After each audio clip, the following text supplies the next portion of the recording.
Ross or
It's 6:30. We'll call the meeting of the East Bay Charter Township Planning Commission to order. Let's start this evening with a roll call, please. You want pledge allegiance first? We could do that if you'd like. We'll start with the Pledge of Allegiance.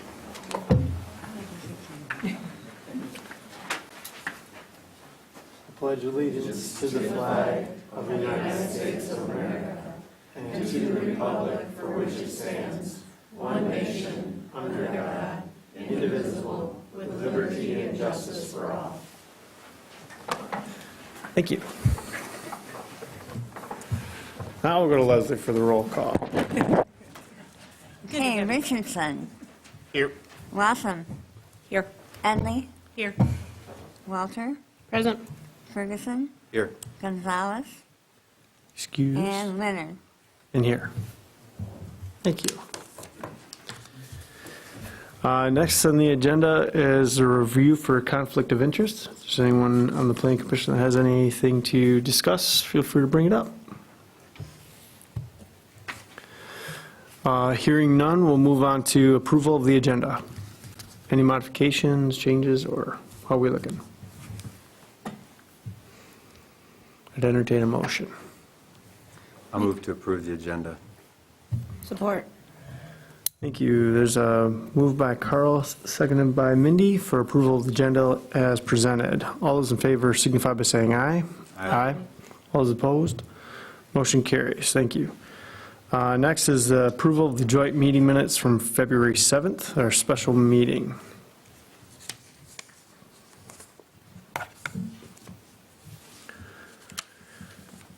Not hearing any corrections, or do we have a couple? Claire? I will just note, I double-checked with Beth today, and the township board did adopt these minutes.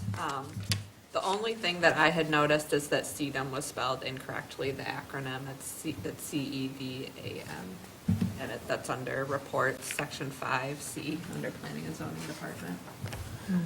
Thank you. Did you catch that, Leslie? Mm-hmm. Okay. So Make a with that- motion to approve the minutes of February 7th, 2023. Support. Thank you. Motion by Mindy, supported by Carl, for the approval of the minutes of February 7, 2023. All those in favor signify by saying aye. Aye. All those opposed? Motion carries.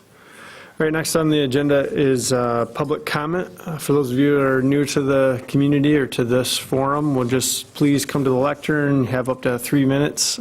Please state your name and your address for the record, and the floor is yours. For anything that's not on the agenda.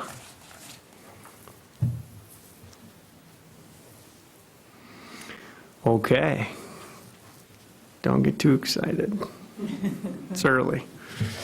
All right, we'll move on from public comment on to correspondence. Claire, I think we got a few updated documents in front of us. Can you tell us about them, please? Yeah, you'll see you got some correspondence from Paul Gonzalez, planning commissioner. His perspective on the update on the agenda items. You have a memo from Mansfield Land Use Consultants relating to the conference center and list of potential events. You have email from Brian Souza of Waitrim that was forwarded on related to the traffic study. And then you have correspondence from residents 1, 2, 3, 4, 5, related to the proposed Hayfield Manors. And all of these items have been updated in the online agenda packet as well. Okay. Got it. Thank you. Any questions of Claire on anything? It's enclosed. Okay, we might come back to you, but we're going to move on to discussion of reports, I think, at this time. And Mindy, can you give us an update from the Township Board? So at the February 13th Township Board meeting, we talked about short-term rental ordinance. As you are aware, there's a moratorium currently on short-term rental permits, and we're working through some modifications to the short-term rental ordinance. I thought there was going to be it on the agenda for next week, but it has been moved, and the date has not yet, to my knowledge, been determined on when they're going to put short-term rentals. It is not on the trustees' agenda for Monday. It is. I thought it was. I posted it was on. For the resolution, isn't it? Oh, that's for Arbutus 5. That's right. Oh, I know why, because the Park Commission, no, I'm confusing it. Okay. It's not here. It's not on there. And then we also approved the site condo development for Holiday Forest 2. For the, Gotcha. Any questions for Mindy? Okay, thanks. And maybe if staff could help us out with ZBA, anything jumping off the map there? I'm trying to think what, so there were 2 appeals that were heard by the ZBA, both in the Lakes area. One of them was denied, and the second one was tabled until the March meeting. So the ZBA will be taking a second look at a revised request, scaled-back version next week, Tuesday. Gotcha. Thank you. And then last, Planning and Zoning Department. Just wanted to provide a quick update. Thanks to you, those of you who responded on the training. We're looking to schedule a training date.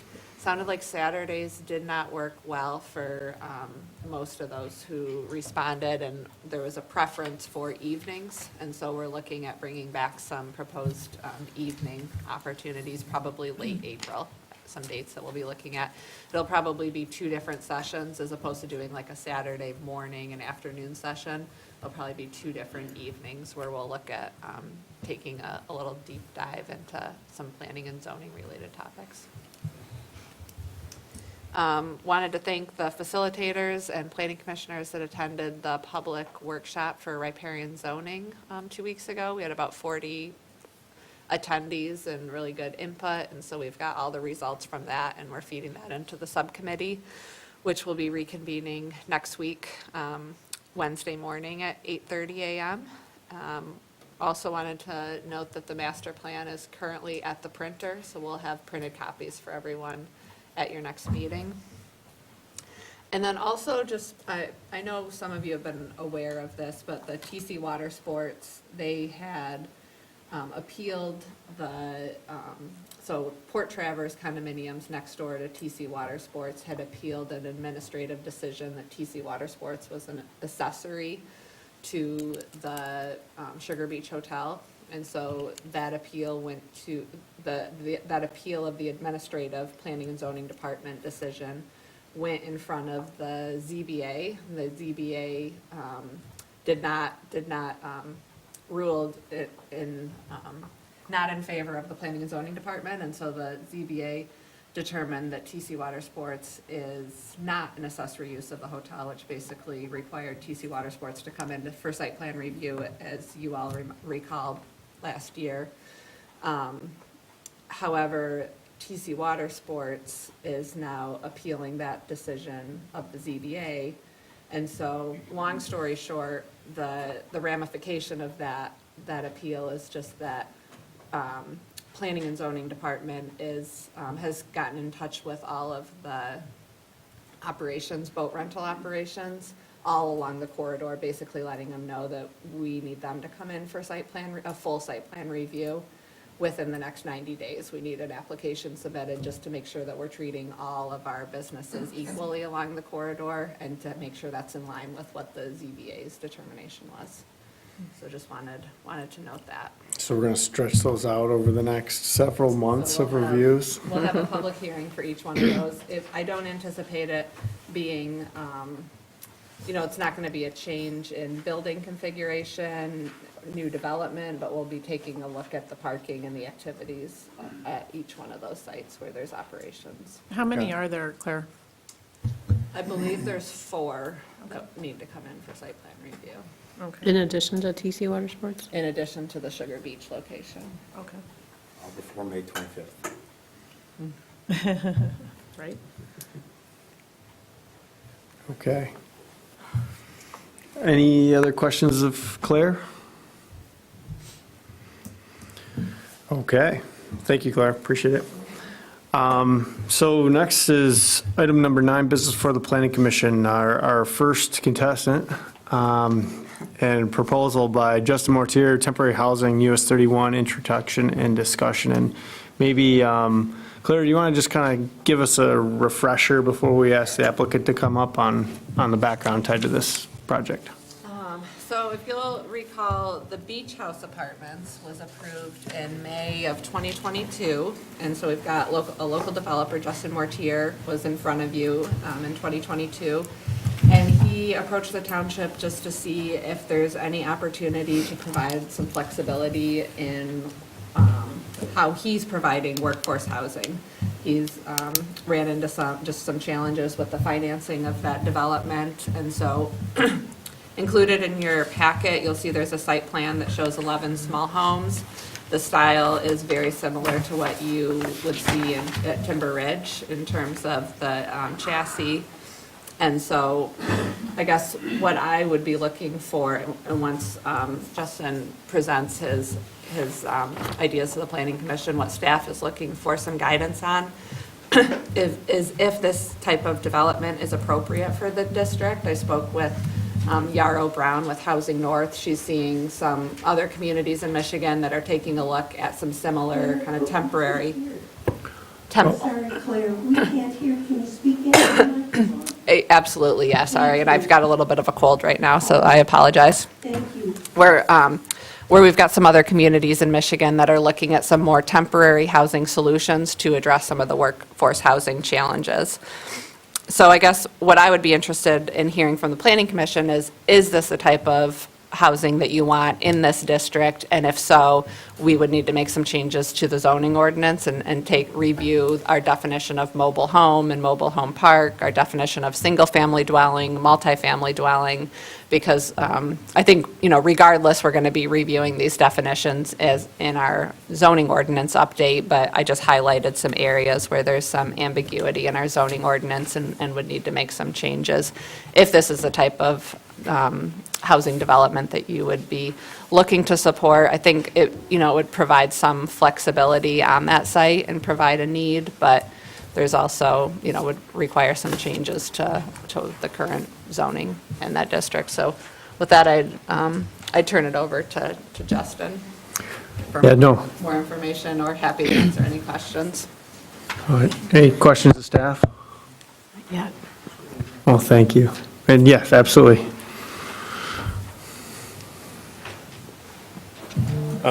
Good evening, and thank you for your service to the community. My name is Justin Mortier. The address is 1470 US 31 North. Again, I'm hoping that this can be a dialogue and a discussion. I'm often in a guinea pig type of a setting to try and find the puzzle piece that fits for certain spaces. As Claire outlined for us, we tried to have a pretty aggressive solution to a lot of housing in that district with the 12 units. Unfortunately, with supply costs, labor timelines, financing, talk about a perfect storm on when not to build something, it's just not, it just doesn't make sense, as with a lot of the housing that we're finding in the area.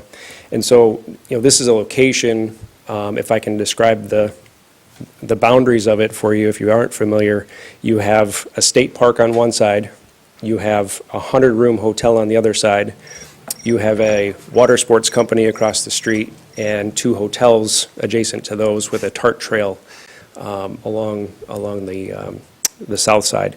So the space that it's in, I think, lends itself to many options. And we're looking to, again, try to solve some of this missing middle, whatever term you'd like to use, workforce housing. This is a space that we are trying to utilize for that corridor, where there are a tremendous amount of workers that are needed in that stretch. We've spoken with the code office, and even though this is a house on wheels, if you will, the code office is requiring a C of O, and that it would need to be a full set of drawings, prints, et cetera, and it would need to be secured to the site, thus making it a permanent, if you will, structure. In talking with DPW, they would install 1 meter at the front of the property, and we would then have to run our own infrastructure and still have to pay individual benefit fees for all 11 of the dwellings, even though it was only metered with 1 meter. So that's $9,000 per dwelling. Also, by attaching these to the parcel, it is considered an improvement, and therefore our tax base would change. So again, we're now fighting, again, an uphill battle on trying to solve these challenges. So again, my ask is, if this is something that we are okay with in that space, how do we go about that? How can we solve some of these problems? In the last month, Grand Traverse Housing North put out an article that there are 5,700 new homes needed in the area of Grand Traverse County, of which 72% of those are deemed to be needed as rentals. And the last thing I'll leave you with, as I'm sure you're rolling this through your Rolodex, we have no interest in this being a short-term rental type of a model. However, if this model does not work, as a last resort, we may have to come back to you and ask for that in order for it to work. Again, we're trying to find a solution quickly to make something, again, this summer is not going to happen. But if we can find a way to work through this and see what you have an appetite for, that may allow us to do something for next year. Thank you for that. Appreciate the background. That's helpful. Like me to stand, sit? Yeah, maybe just hang out, because I think we want to keep this as open as we can. It's not a public hearing just for everyone's acknowledgement, but I do kind of want to have us be a bit of a dialogue with the Planning Commission here, and just thoughts, what comes to mind. I mean, and I don't need to lead by any means, but is there anything, hot topic, that anybody wants to consider? Mindy? I did some research. To me, this looks like a park model. And what I've read, park models are considered RVs. And they are taxed, so you'd have to get a RV license through the state, even if they're permanent structures. I don't see how that fits at all in what the plan is for that corridor. I think that they are perfect in Timber Ridge. I don't think they are perfect on the Parkway. Yeah, I mean, I guess, I think they would look fine, especially the models that you proposed in our packet. I mean, and I think the ones at Timber Ridge look great too. What I worry is, do they fit in our vision, future vision for that district? And what I worry about is if we set a precedent there, and we can't dictate design standards, so that, future ones that would be proposed wouldn't look like that. That worries me there, because not everybody might take the same care that Mr. Mortier does. And that scares me a little bit. Sure. I also am concerned. I mean, I love the idea of tiny homes. I think it's something that is needed. I know Acme Township is doing a huge, significant, growth in that area. But I don't know that it fits in that area for us here in this township. Just wonder if there's a better fit for them somewhere else. So you don't think they fit in East Bay Township? No, just in the corridor where you're looking. Okay. So, go ahead, Claire. Well, one thing I just did want to clarify and just point out in our ordinance. So one thing I'll note is just the unique location of the site. I think it is unique that it's right next to the state park, which already has that type of development. When I look at our ordinance, we don't have any minimum dwelling size for any dwellings in this corridor, which is unique. So there's no minimum, square footage. But the other thing that is also a little bit of a challenge is that it's hard to tell what these are, and just the way that our ordinance is structured. And we are pretty limiting in terms of where a mobile home can currently be located. I don't know if that's the best approach. I agree that the regional business district isn't necessarily the location that we'd want smaller homes, but I do think that there's an opportunity to have more smaller housing types in more locations throughout the township. But yeah, again, just wanted to make that clarification that right now, the way that our ordinance is written, there is no minimum size for dwellings along that corridor. But we do run into the issue with a chassis versus a more permanent built structure. So, did you have any? No, everyone's touching on my Okay, thoughts as well. okay. Doesn't the regional business district also not allow single family? Right. then and this is again where we need to clarify in our ordinance, but I think our definition of this could fit in our definition of multifamily, which is a dwelling or group of dwellings on one lot used or designed to contain separate living units for 3 or more families, including triplex units, apartments, houses, cooperatives, garden apartments, and condominiums. Renee, did you have feedback too? Yeah, I mean, I certainly appreciate the situation you're in and the building cost increases and the need for housing. That is what I do for a living. So I respect that, I appreciate that. I am in agreement that I'm not sure that that location, even though it is next to a state park, but the state park is very wooded and it's iconic. I mean, it's been there forever. I don't know that that's the vision of the direction we want to go, and I'm in 100% agreement with you that they are considered park models. I lived in Palm Springs for 6 years. They're all over the place. They're titled like a car. You know, when they sell, it's a different animal. I think they look good. It's a good look, but I just don't know that it fits there. So that is a concern. I know, go ahead. One other thing that I read, and this isn't it's American Tiny Home Association, but it says that the park models are not built to be permanent residences. And I don't know who says they can or can't, but it says that they're not built to be permanent residences. And I know at Timber Ridge, they can't be occupied 4 months out of the year. I'm not sure I can speak So exactly to that, but can I just jump in that, so like, when you look at a mobile home versus these park models, the mobile homes can be permanently affixed to the property through an affidavit of a fixture, and it then becomes permanent with the property. The two are married. That does not ever happen with these. It does not and cannot. So that's a major difference. Maybe we can focus on what you would like to see. So brought this, park models next to park models. I understand it. I get your resistance. What would you see as a good fit for that space?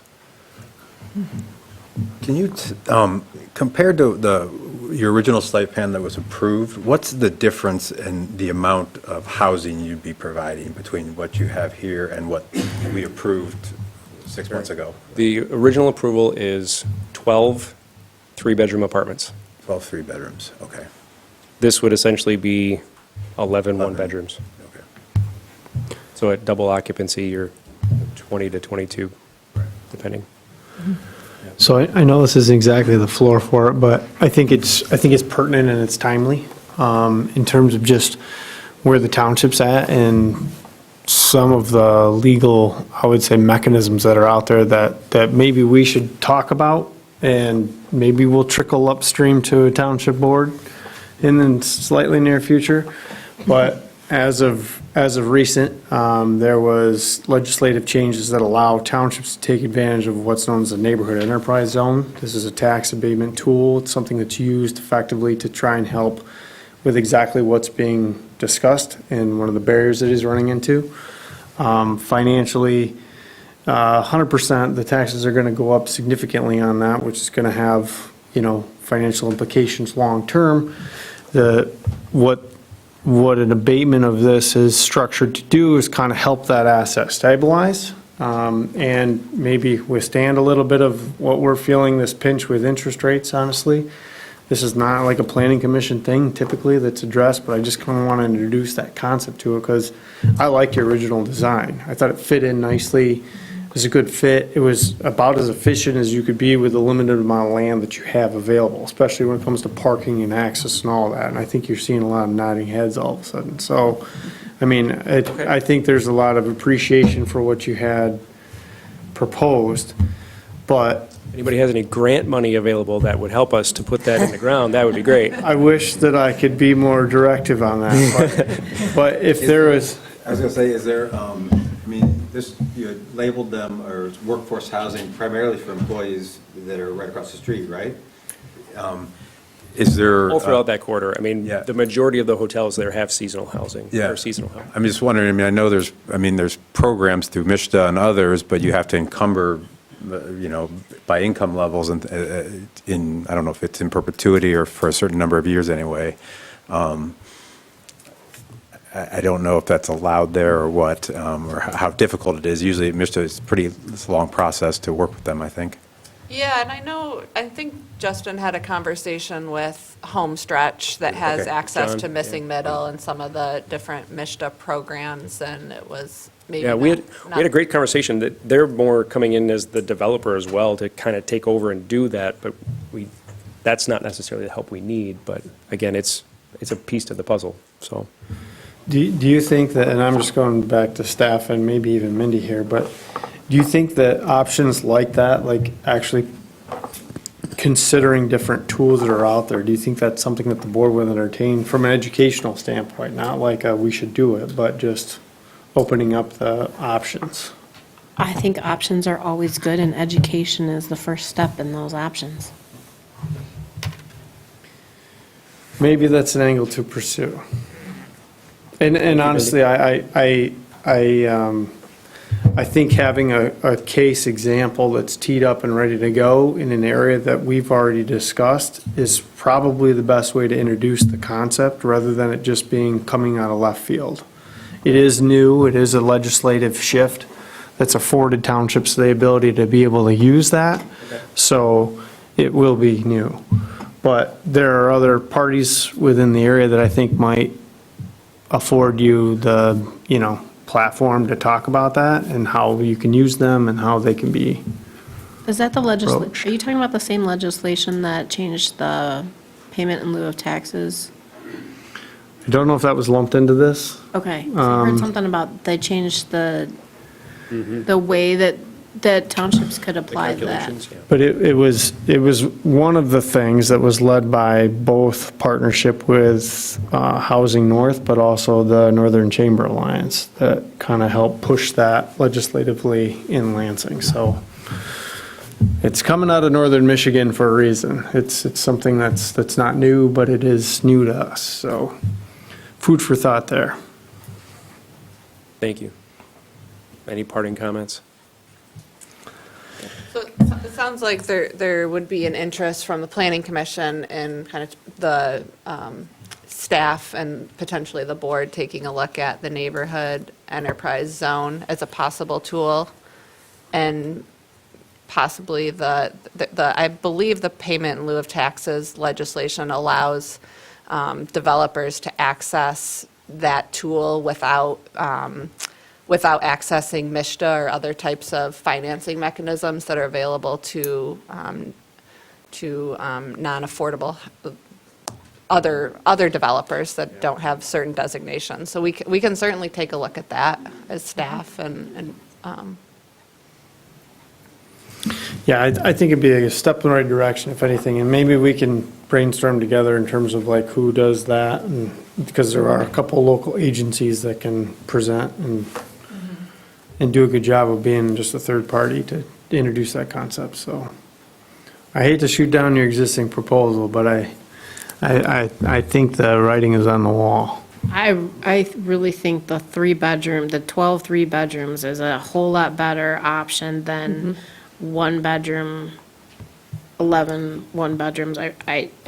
So do we. I get, Yeah. yeah, this is not Plan A. Yeah, I just We just have to figure, trying to affect change as quickly as we can, so. appreciate that. Yeah. For sure. Absolutely. Thank you for your time. Oh, thank you. Thank you. Appreciate you coming.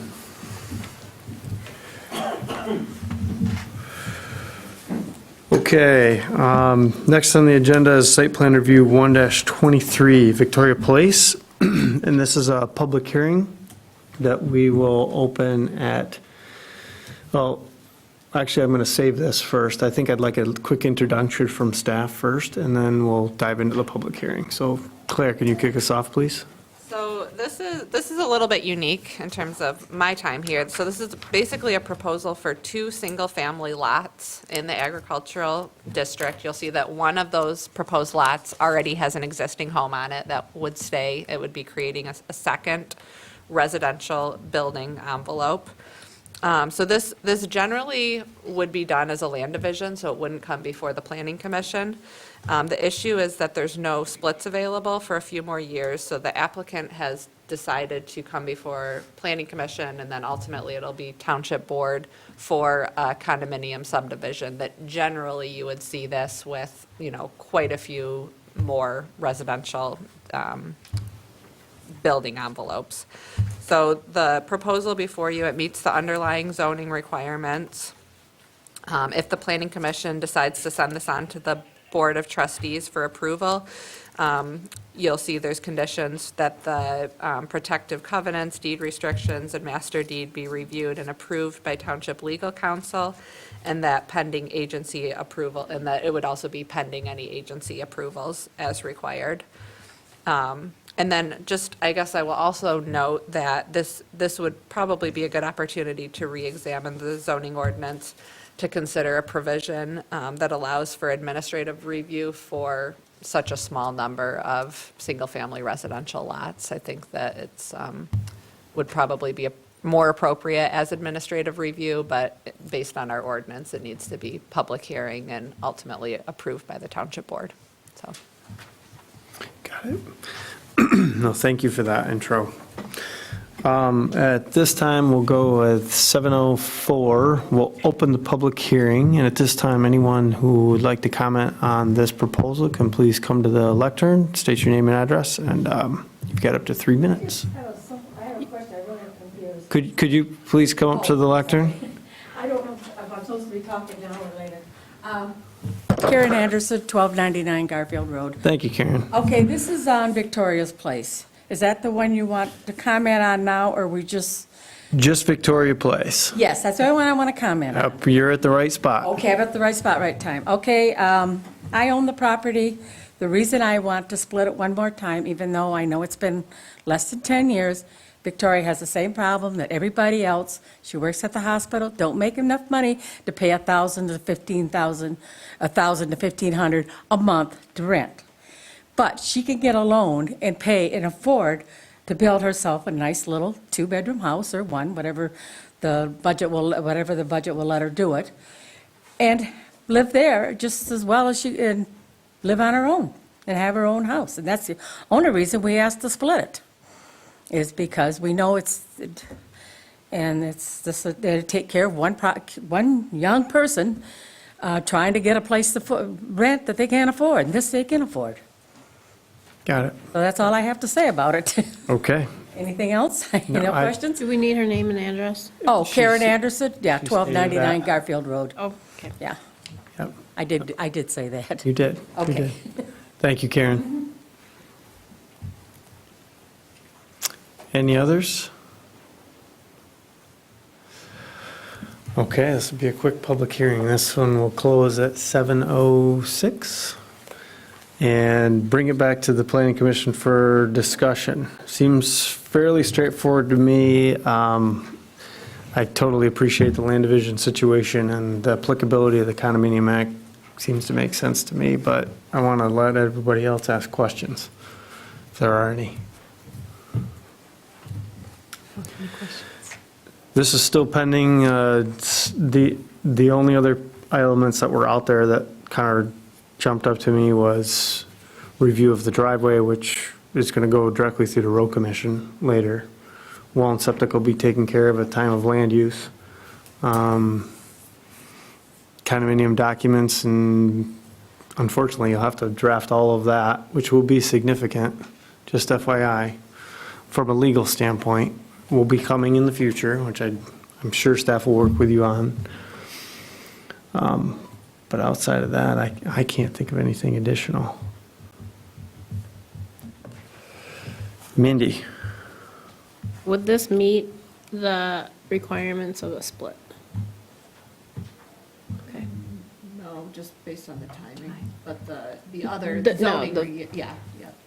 size setback, is that what you're referring to? Okay. Not that, if you took the time out of it, would it meet the requirements of a split? Okay. That is my understanding, because they're talking with the assessor. She said they could wait for the required amount of time. And I believe Jesse Mitchell, the applicant, is also here as well for any questions. Okay. Jesse Mitchell, 3356 Jackson Road, Kingston, Michigan. So I'm the official applicant on behalf of the Andersons, and Claire said everything perfectly to explain why we're even here. We've already drafted a master deed, engaged Eagle, Health Department, all the other agencies simultaneously. So once we finish this, we'll follow up. We still have to do the water well drawdown test and soil borings and some other things. But Got it. essentially, the only difference technically in how this is done is the unit has to be 40,000 square feet, not counting the road right-of-ways. And if you did a land division, you could count the road right-of-way as part of your 40,000. So you actually have to make these units slightly larger when you do a site condo. Got it. Is there any other questions? Well, here. No, I think you're good. Thank you for clarifying that. Karen, I thought you were the applicant. No, I didn't even know who was coming. I just come to find out what's going on, hoping I get an answer soon. You came to the right I meeting. have no idea how this whole procedure is going. So far, I think it's going pretty well. I think we've got a lot of the questions answered so far, and if there aren't any others, I'd entertain a motion. I'll make a motion to approve site plan review 1-23, the Victoria Place site condo with the conditions as stated in Claire's memo dated February 28th, 2023. Second? That's a recommendation to the board to Yes, approve. yes, that. Thank you for the clarification. In a second? I second. Thank you. So we've got a motion by Minnie, seconded by Stephen on approval, or recommendation of approval of the site plan review 1-23 Victoria Place. All's in favor signify by saying aye. Aye. All those opposed? The motion carries. So this will move up to the township board at their next available meeting, which our staff will reach out to and inform those as to when that next date is, because you'll want to come to that as well. All right? Thank you again for coming. Next on the docket is site plan review 2-23 at 2155 US 31 North Conference Center. We're going to turn it over to Claire to kind of give a light introduction, and then we'll open it up as a public hearing. So I'm sure you recognize the site plan. It's similar to what you reviewed in 2021 for TC Water Sports. So the applicant is looking to use the existing building, which my understanding, originally it was a conference center, and I'm sure you saw in visiting it tonight that it is well suited for a conference center. So they're looking at using existing building, existing parking lot, very minimal site modifications. The deck out by the East Bay is currently 21 feet from the ordinary high water mark, and the building is 30 feet. So both of those are legal, non-conforming, so there can't be any modifications to kind of that existing building envelope. It can't be extended or expanded. There's also similarly an existing bridge that connects to the property to the west. This would need to be upgraded if either one of those sites are upgraded or modified, improved in the future, per both Metro Fire and Eagle. You'll see in the staff memo that the applicant hopes to eventually host up to 300 guests. But if it's approved today under our existing parking regulations, they would be limited to 94. And we're going to talk a little bit more about some opportunities for some flexibility in our parking standards. But the proposal right now would be limiting them to 94 guests. You'll see there's a supplemental memo that's included in your packet dated March 1st that summarizes the types of events that they're looking at. There's a lot of community groups, community organizations that they're looking to host over here on the east side. And, yeah, you'll see, I'm happy to, at the appropriate time, go over the recommended motion with conditions and, related to access and irrigation and some of those items in the staff memo. Sure thing. This sounds good. And would a member of the applicant like to come forward and kind of talk and fill in any blanks that the planning commission may have?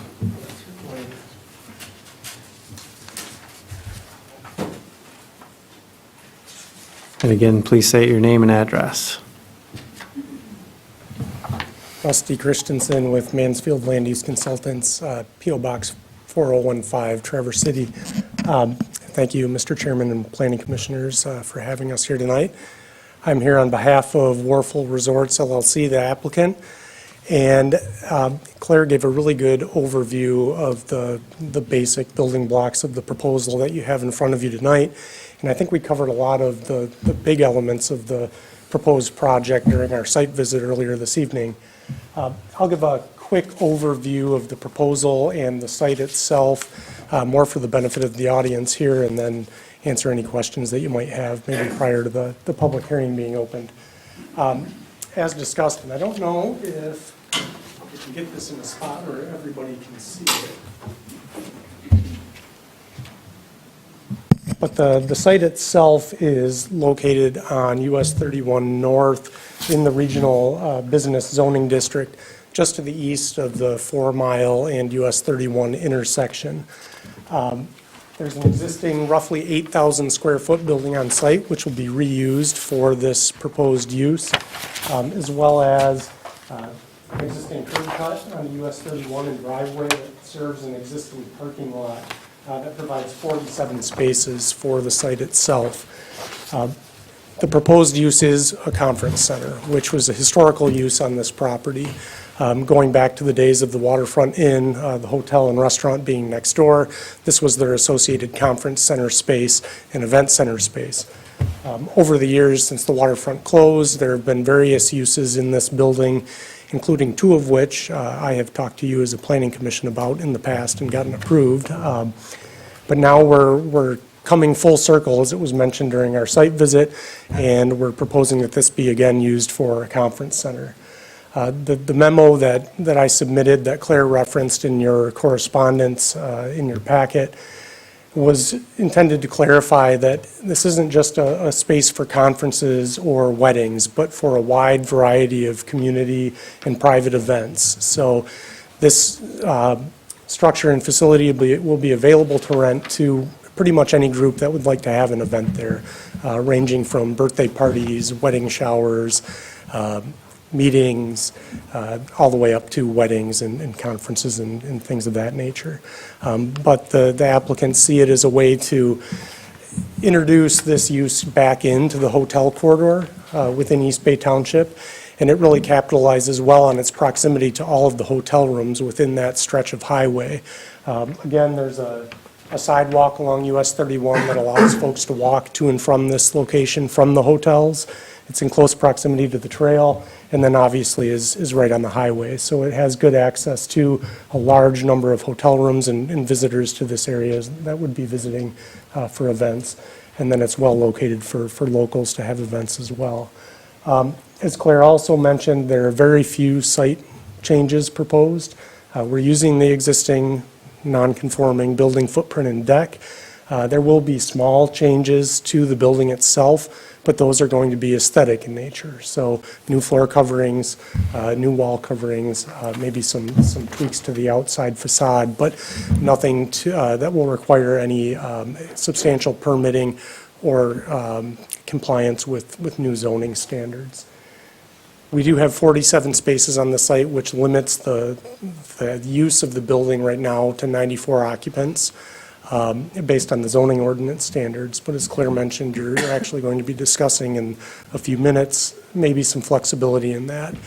And while we're talking about parking, or I bring it up, to mention that the applicants also have leased a separate parking lot on 4 Mile, just a stone's throw away from this property where all of the vendor parking will take place. So when caterers come onto site to serve an event, they will load and unload and do what they need to do to get set up for the event, and then their vehicles will be parked off-site, leaving the lot for the guests that are attending the event. Other than that, the landscaping that exists on site is proposed to remain.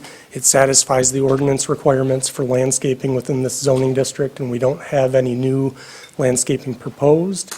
And there really aren't any changes proposed to the site. And as it stands, we're complying with all of the ordinance standards that we need to comply with. So rather than talk at you for any longer, I'd rather talk with you. So if there are any questions, let me know, and I can answer those. Any questions of the applicant at this time? I got one. Go ahead. The 94 occupants, is that including staff, or is that only for people attending the event? I guess I'd defer to Claire on that. It's based on the places of public assembly parking standard in the ordinance, and I'm unsure as to whether that's attendees or includes staff. I think it would be everyone in the building, yeah.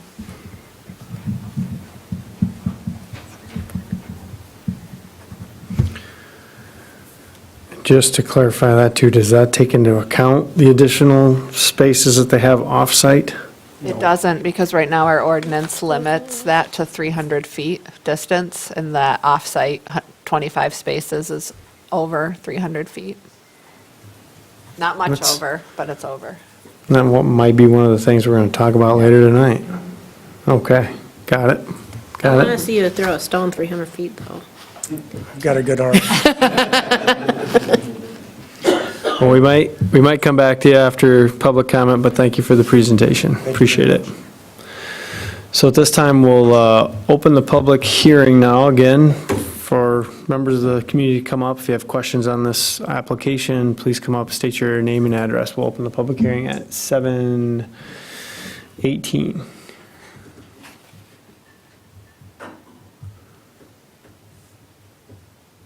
Okay. Writing's on the wall. We'll close the public hearing at 7:19 and bring it back to the planning commission. Yeah, that's just kind of one of the hot buttons that I had was how do we address that? We're talking about more flexibility in the parking standards coming. That's obviously going to be looked at our zoning ordinance updates, but that is not what we have on the books today. Mindy, keep going. Snow storage. Snow storage, good point. Maybe we would like to have Dusty, if you could come back up, because I imagine there's going to be more questions that'll have to be addressed. Certainly. If you look at the plans that you have in your packet, there's a portion of the parking lot that isn't utilized, the existing asphalt, for striped parking spaces, and that is the intended snow storage location on the site.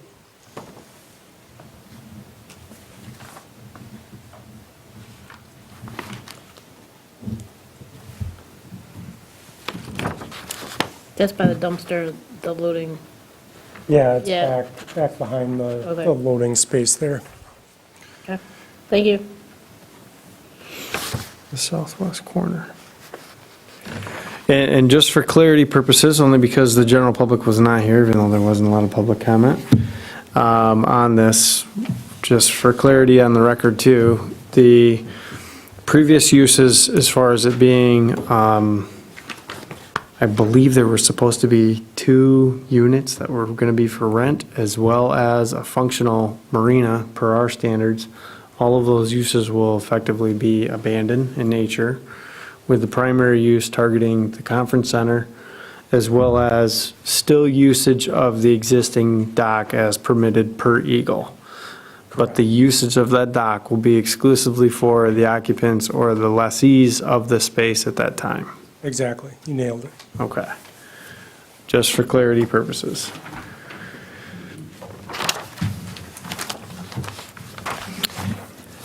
Any other questions on this one?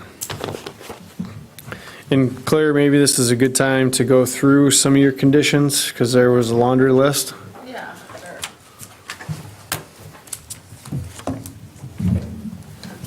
The conditions are really, they kind of, given the fact that it's already been developed, just to ensure that, any new lighting fixtures meet our lighting ordinance requirements. I didn't require a full photometric plan because there's just one light in that entire parking lot. It's right in the center of the site. So it's just clarifying that all of our dark sky compliance and all of those items, if in the event of upgrades, that they would need to meet the underlying zoning ordinance requirements. So if they were to upgrade their lighting, they would likely come before staff. We would do administrative review and approval of updated lighting standards, so long as they're compliant with the photometric plan and the, let me just pull up the other standards that I've got in here. I had mentioned the requirement, the reciprocal access agreement. You'll see that they're paving to the property line for the access connection to the east, and so upon redevelopment, that would be required to connect. I'm recommending not requiring irrigation for this site, just because there's already well-established vegetation and it meets our ordinance requirements, but just a condition to make sure that the landscaping shall be kept in good condition. As Dan mentioned, the dock operations must be related to the conference center, the maximum occupancy of 94, and then all the agency permits prior to issuing any land use permit. Thank you, that's helpful just to kind of go through. Mentally, I'm still kind of struggling with how to not overly restrict the applicant with that, massive gap. But at the same token, maybe that's something that they can, kind of get their feet wet, understand how it works, come back to staff in the future for an administrative review or change. Mindy? So that was my question. When we do change the parking standards, what would the process be for them to change their occupancy? That's a good question, and I would defer a bit to the Planning Commission on that decision, just because we don't have those standards in place yet. You'll see in the proposed language, there's some areas where the flexible parking would be a determination of the Planning Commission. However, there's some things that would be administratively determined, such as proximity to transit, bike parking, number of spaces per. So there's certain kind of more black and white reductions that could be administratively reviewed and approved, and then some more judgment call that would be, I would look to the Planning Commission. So I think it would depend on the ordinance standards that were adopted, as well as, if you're more comfortable just having them come back to increase their occupancy, that would be fine as well. It sounds like right now, we can't make a change. There's no flexibility in our We have to current comply with the zoning ordinance, so we're approving what's in front of us. The most you And can approve tonight is 94 spaces. Or 94 people. fence, yeah. 94. 47 spaces. Yeah. Recommending approval. Yes. Okay. There's no other questions. I would definitely entertain a motion. Okay. I'll make a motion to approve site plan review 2-23, 2155 US 31 North Conference Center, subject to staff findings of fact and the conditions 1 through 8 in Claire's memo. Is there a second on that? I'll support it if it's a recommendation. We'll call it, do you accept her recommended approval language? Thank you. So we have a motion by Carl, seconded by Mindy to, I'd second it if it was a recommendation of approval.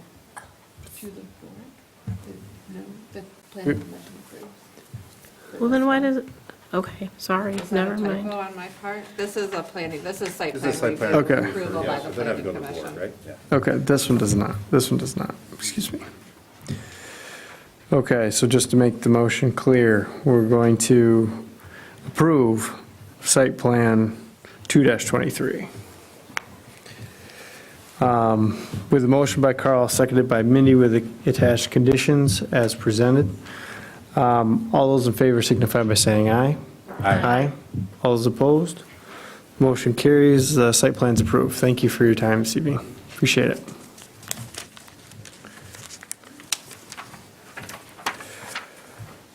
Next on the docket, because I'm guessing not everybody's here for parking standards, is going to be a popular motion or topic of discussion under site plan review 3-23 Hayfield Manors, site condominium cluster. Again, we're going to host a public hearing, but first we're going to kick it off with Claire to discuss this topic and kind of set the table for the Planning Commission for dialogue to continue.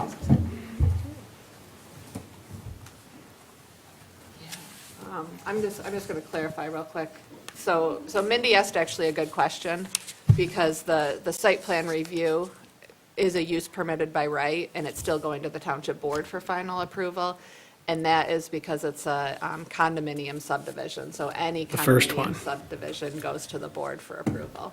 Okay. So that's a good question, and that is confusing, but our ordinance requires both Victoria Place will go to the board for approval, as well as the Hayfield Manors, which we're going to discuss next, is also a condominium subdivision, which would require ultimately board approval. But believe it or not, we approved the previous site plan ourselves. Correct? Exactly. Thank you. That's what I thought we were doing. But in this manner, can we talk about Hayfield a little bit more in depth and kind of set the table for the Planning Commission? Okay, so this is a 101-unit, single-family cluster condominium subdivision. And so the cluster allows some flexibility with smaller lot sizes with larger amounts of open space preservation. This came before the Planning Commission for a sketch plan review back in 2022. It's a use permitted by right in the agricultural district, and in general, it meets the standards that are set forth in the zoning ordinance. A few items that I'll just mention that are highlighted in the staff report. There's some connections that are proposed. So there's one proposed to the east to Cinnamon Ridge. There's also a connection proposed to the south, which would be a future connection to a 40-acre parcel. And then there's one to the west, which is 3 Mile Road.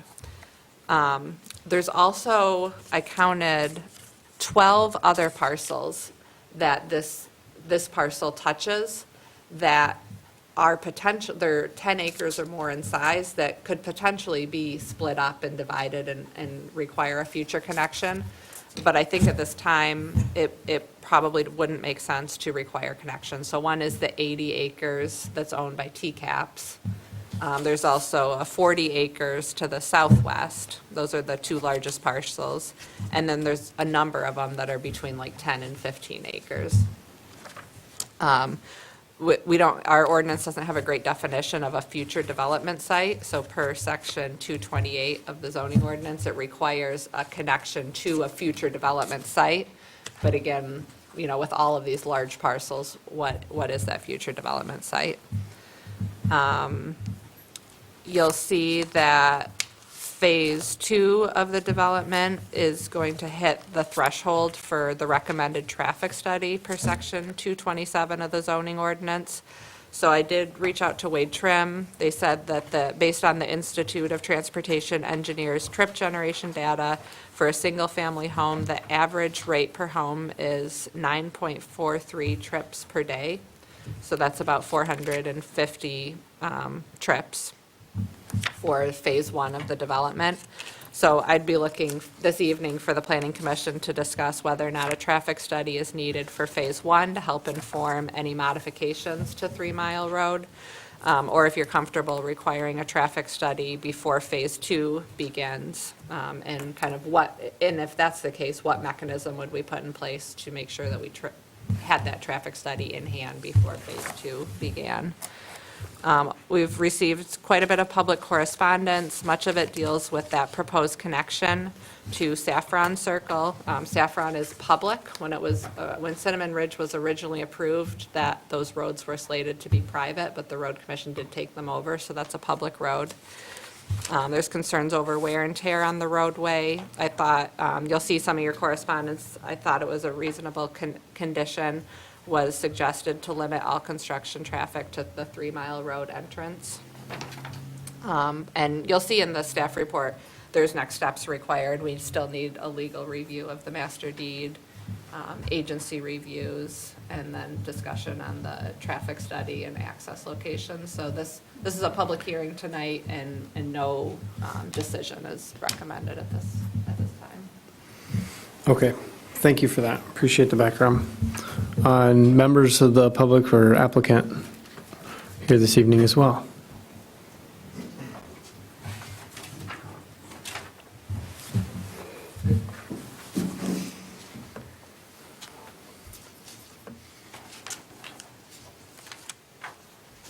And make sure she can get this for all the folks at home, so we said. If I know the wrong way, let me know, okay? Thank you. Good evening, everyone. Doug Mansfield, Mansfield Land Use Consultants, 830 Cottage View Drive, Suite 201, Traverse City, Michigan, here on behalf of the O'Grady Development Group. Kevin and Kyle, new leaders of the firm, are here. Very experienced in the area, fine home builders, to answer any of the questions. We have gone through the design process since our sketch plan review on this project. It is 101 lots. We are using the use by right clustering provisions to create some unique areas on this piece of land. It is 118 point something acres. There's one small house on 3 Mile Road that's taken out of the property, or else it'd be 120. It was a farm for a long, long time for the family. For pretty much from 3 Mile, for as long as the eye can see, it's flat, and it's been hay and corn and different crops through the years. It does have some areas that roll off to the north and the southeast, and provide some contour, and those are primarily areas we're intending on saving and not trying to disturb. But in the new development, we're also trying to create some contour in the land, and then that's in the center areas of the units. And you'll see that's where our stormwater is, but we're specifically using shallow side slopes for that, so it's not real mechanical looking. We're going to use pollinating plants in there. And then our other offering is to provide a 250-foot deep common area in the front, which will be landscaped to maintain the rural character. We've got a planting plan for that. So we think we're going to take this piece and transition it into a good residential development. It's going to take some effort and money, but we think it's going to be a great place to live. It is serviced by private roads. We will be seeking a variance down to what the fire department requires instead of the 32 feet mat of the standard public road ordinance. The connections we're proposing, we will do what is required to connect to Saffron. Was off and on whether or not the area, the 40 to the south that we are showing it connecting to, was being split into 10s. It has not been yet. But so we're providing a future connection to that pursuant to the ordinance. And as Claire said, there's all these hobby farms of long 10-acre pieces in there, and it wouldn't be our intent to connect to every one of those, and I don't think that's where the future is going with those lots, because they'll become quite valuable in this new world we're in. And again, it's served by well and septics. We've had the health department out there, done all our test pits. We've done our well samples, so that's all taken care of. We just finished our final design on the stormwater system. The stormwater will come off the roads and homes, flow into the ditch system and in the backyards. We are sizing those basins for 100-year back-to-back storm events. So that's about the largest we do. We are using, we do have good soil, so we're using the infiltration rates allowed, which is 4 inches per hour. The actual infiltration was, I think, 10 inches per hour on there, but we're only allowed 4. So it is a good piece of land for development. I'll say that. the condominium documents be forthcoming? I know there's going to be a lot of questions about that, and I may let Kyle answer that question as to generally what size homes and what they're about creating here as a lifestyle. And we wanted to come here tonight with knowing that we had some missing check boxes, but to get in the public forum to see if you had anything to add since our sketch plan review and take that conversation into context as we move through the final permitting. I would think that's about it. Traffic studies, I'm just going to say, 3 Mile Road is a primary road. It connects to Hammond Road as a primary road, and Garfield Road is a primary road. This is a use by right subdivision. We're not asking to create some extra traffic, okay, on this parcel, some special use that would not be considered in the master plan. The last traffic study I did for the horse shows was tens of thousands of dollars, months and months of work. There's not a traffic study firm north of Grand Rapids to hire anymore in town here. I'm going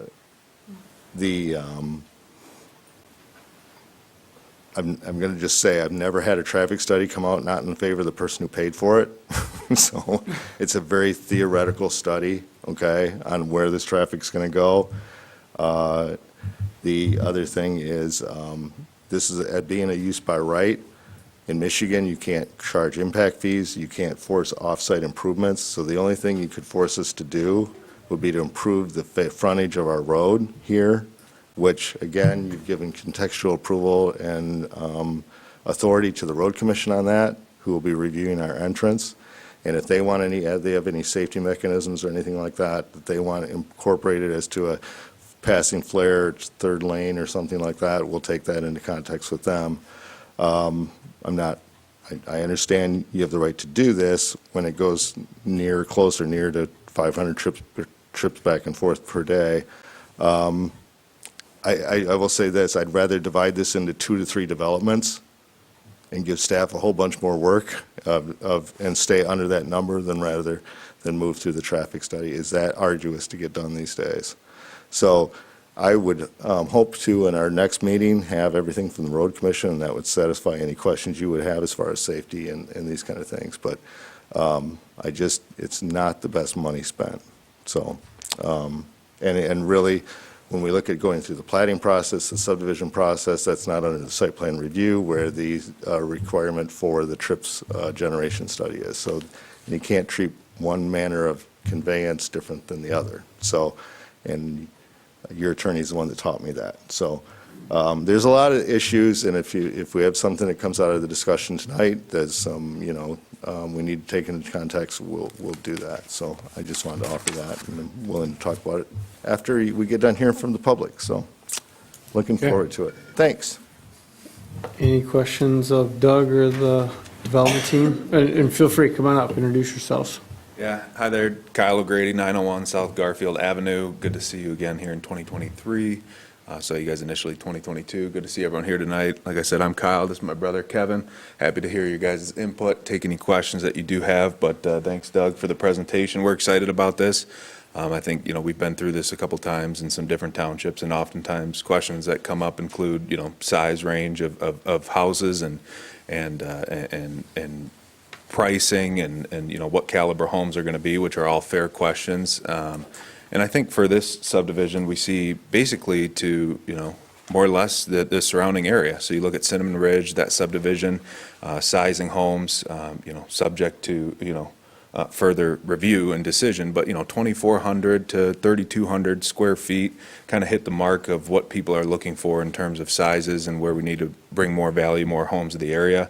And I think pricing would be, the way that, a builder's always going to answer that is it depends what the materials cost and what the labor costs at the time you go to, pull the permit and start building it. So certainly, subject to change, but we're looking, same as the surrounding area, Cinnamon Ridge, look at home sales in there, prices of those homes. But long story short, we're excited to bring a great project here and add value to the community, and happy to hear everybody's input here tonight, and we're available for questions. So thank you guys very much. Yep. Can you go over the phasing real quick? Sure. So and if Doug wants to comment at all as well, what we're intending on doing is 2 phases, of course. The first one being 50, I don't have the number offhand, I think it was 48. 48, and then the second one, For the- okay. Yeah.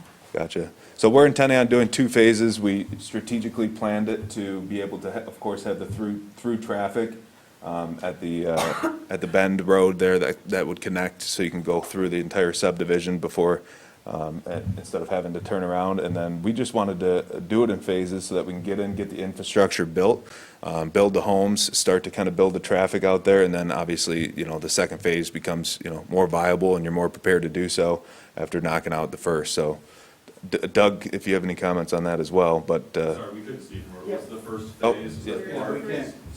I'm a little in the way, aren't I? Sorry. It's awkward to do this.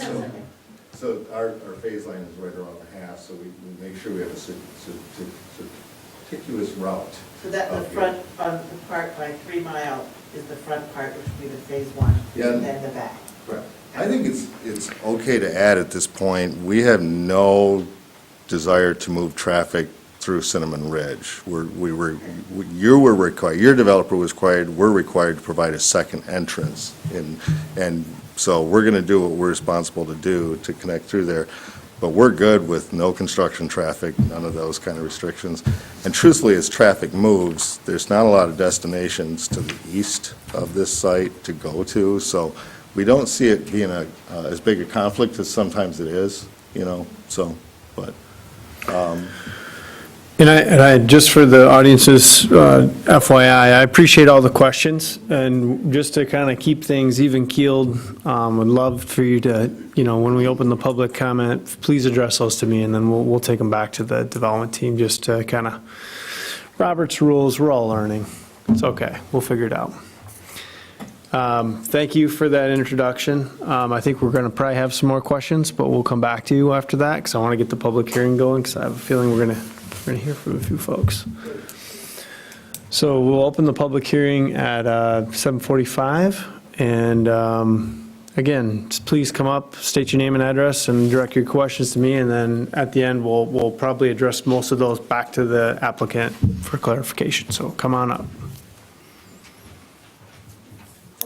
My name is Kimberly Dicker, and I'm at 1536 Saffron Circle, Traverse City, Michigan 49616.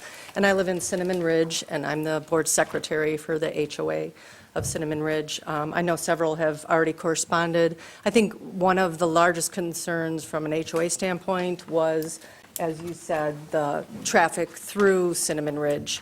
More so the construction traffic through Cinnamon Ridge. That's a large thing. Our roads are already deteriorating on the areas, and that's from just regular cars going through there, day in and day out. So having construction vehicles, we would hope that everything would be accessed off of 3 Mile from a standpoint of safety for children, just residents. Lots of people are residents. We don't have sidewalks, so people are just walking in the streets with their dogs, and having all construction go through 3 Mile would be one of our biggest concerns. We would hope would be a focus.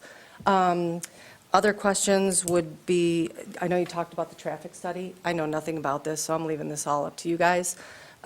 3 Mile and Potter can be treacherous, or it could be easy breezy. So just with extra houses going in, and then the other kitty corner, there's another lot of vacant homes that I believe that land has been sold as well. So there's going to be some development along there too. So we're just kind of adding a lot in possibly over the next few years. I also had a neighbor who lives kind of in the area over here, if people could see it. I know they were a little concerned about if any trees or barriers might be planted to delineate the area from the Cinnamon Ridge area to the new subdivision, perhaps.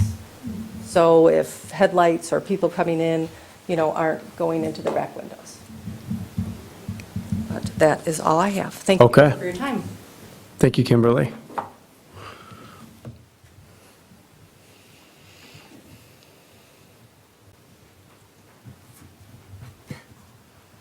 Good evening. Joe Underwood, 919 3 Mile Road South, which is the 40-acre parcel that was mentioned earlier. We have no concerns or problems with this development going in north of us. We just want to make sure that our right to farm or other process within that 40 acres is protected. And if anybody wants to volunteer to help me fence this spring. So, yeah, we absolutely don't have any problem with it. It's I mean, it was an apple orchard for the longest time, so then it turned into soybean, so, thanks. Appreciate it, Joe. Thank you.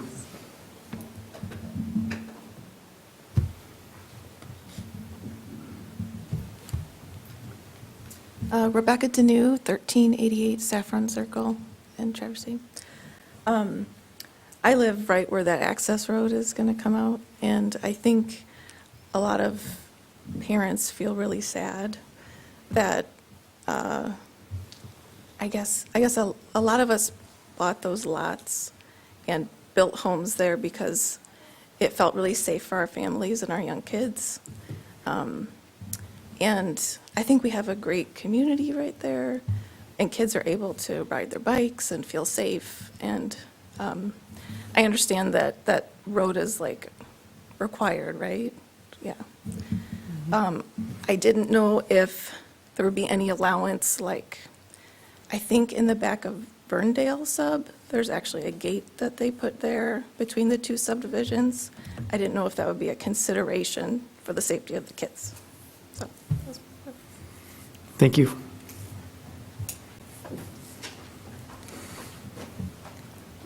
Logan Hess, 1352 Saffron Circle. My wife over here, we actually just built the most recent house in Saffron Circle in Cinnamon Ridge.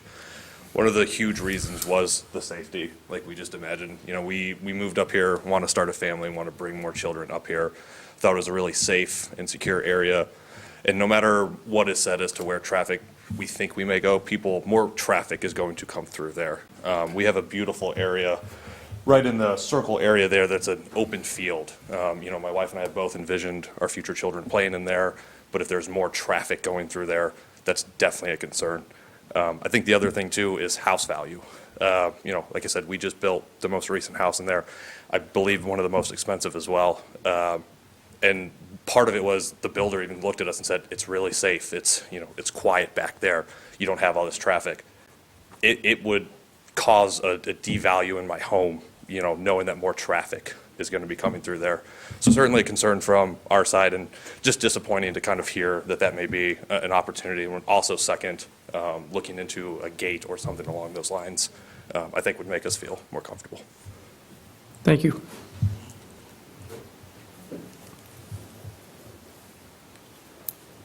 Another person from Saffron Circle, Lauren Newman, 1358 Saffron Circle. I also looked at Cherry Ridge and also their connection to, I believe it's Windmill Farm? Is it Ferndale. No, not Ferndale, Windmill. They also have a gate. They have an access road there, but they also have a gate there between the two subdivisions. It's the one that comes off of Garfield, and I believe they were probably worried about people cutting through from Garfield over to 3 Mile. So I'm just wondering if that's an option. You know, they would still have access for fire situations and things like that, but it wouldn't have to be a road for normal traffic. And also, I noticed that they have all this frontage, but they only have one access onto 3 Mile. Is it possible that they could have done something like off this loop road so that they could add 2 accesses in the front and maybe less traffic going out the back? It's just a concept. Thank you.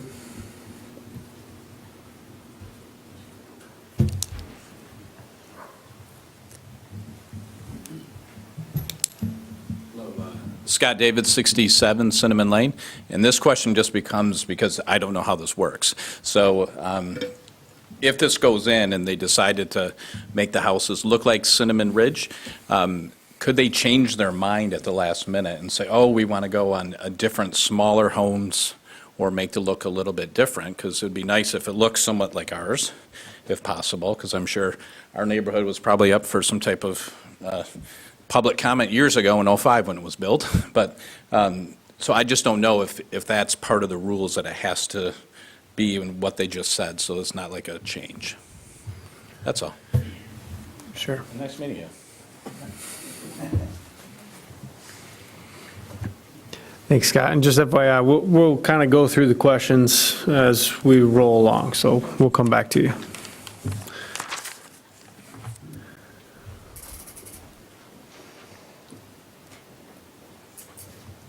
Matt Wallum, 1418 Saffron Circle.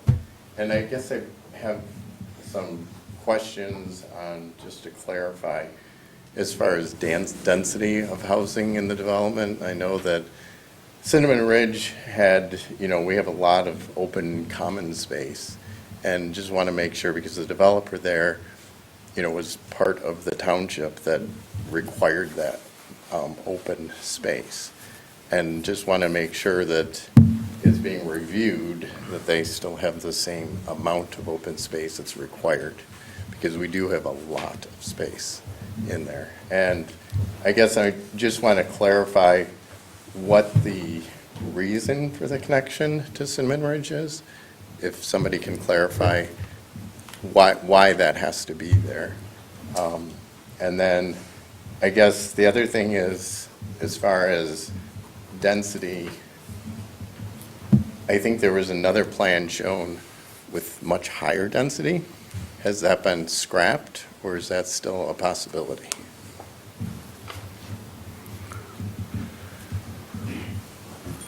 Thank you.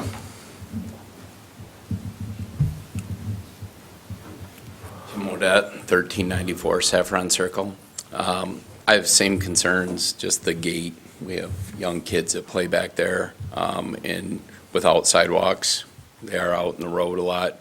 And then the other thing is a 3-mile Potter, because obviously 100 homes, a couple drivers each house. There are times in the morning when I'm taking my kids to school, it's hard to even make a right off Potter on the 3-mile. So how that'll be addressed is a big concern. Thank you.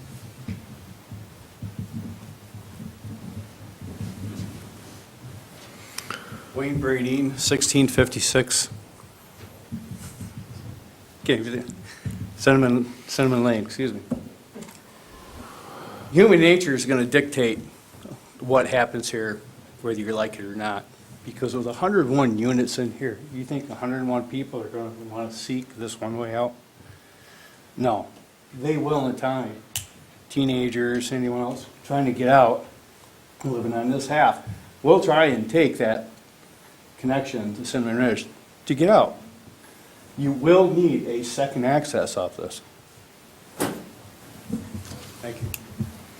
Thank you.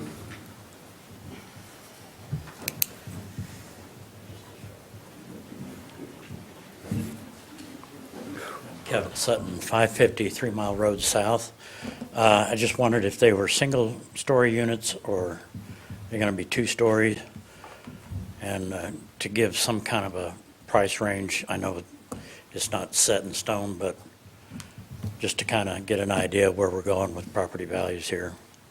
But I need to know if they're 2-story or single-story also. Thank you. Got it. Thank you.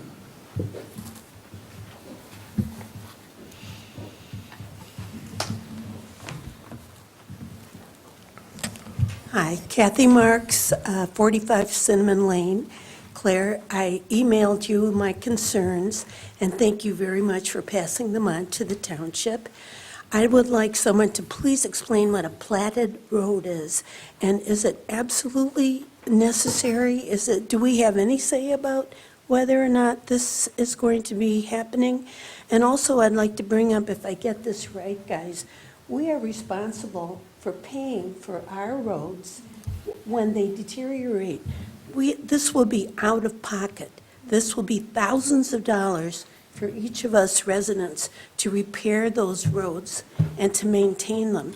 So it doesn't seem fair to me that 100 more families are going to be allowed to use them, but without any cost. That's just what I wanted to say. Thank you.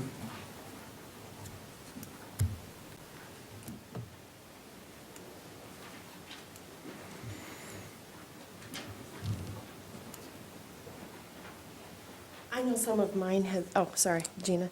My name is Gina Hammond, 1356 Ike Road, Traverse City, Michigan. And I had wrote this up, so I'm just going to kind of read it the way I wrote it because it's easier, because I know some of it has been addressed already. And it said, I wrote, is there a plan in the works for widening 3 Mile Road to accommodate the additional traffic created by adding 101 new homes? We currently have a lot of traffic that utilizes 3 Mile Road to transport kids to Grand Traverse Academy, Cherry Knoll Elementary, Traverse City, East Middle School, and Elizabeth Ann Middle School. There is additional traffic that uses 3 Mile Road as a cutoff to get to NMC. That's in addition to, grocery shopping, whatever else that comes down there. But, so, I'm thinking here too, that that's 101 homes, and let's just say they have 2 vehicles for each home. That's a minimum of 202 more vehicles headed to from work, college, taking kids to school, and extracurricular activities, grocery shopping, etc. That's a lot of added traffic to an already overused road. Depending what time of the morning I leave home, I already have a very extended time to get, waiting to get off the end of my road. Because, okay, number one, the way the road is shaped, you turn onto 3 Mile and you go down into this valley type thing. So from the end of my road, I cannot see, so I wait till I see clear, if there's no traffic coming at the top of 3 Mile up there before I'll go, because so many times my kids have almost got hit pulling out.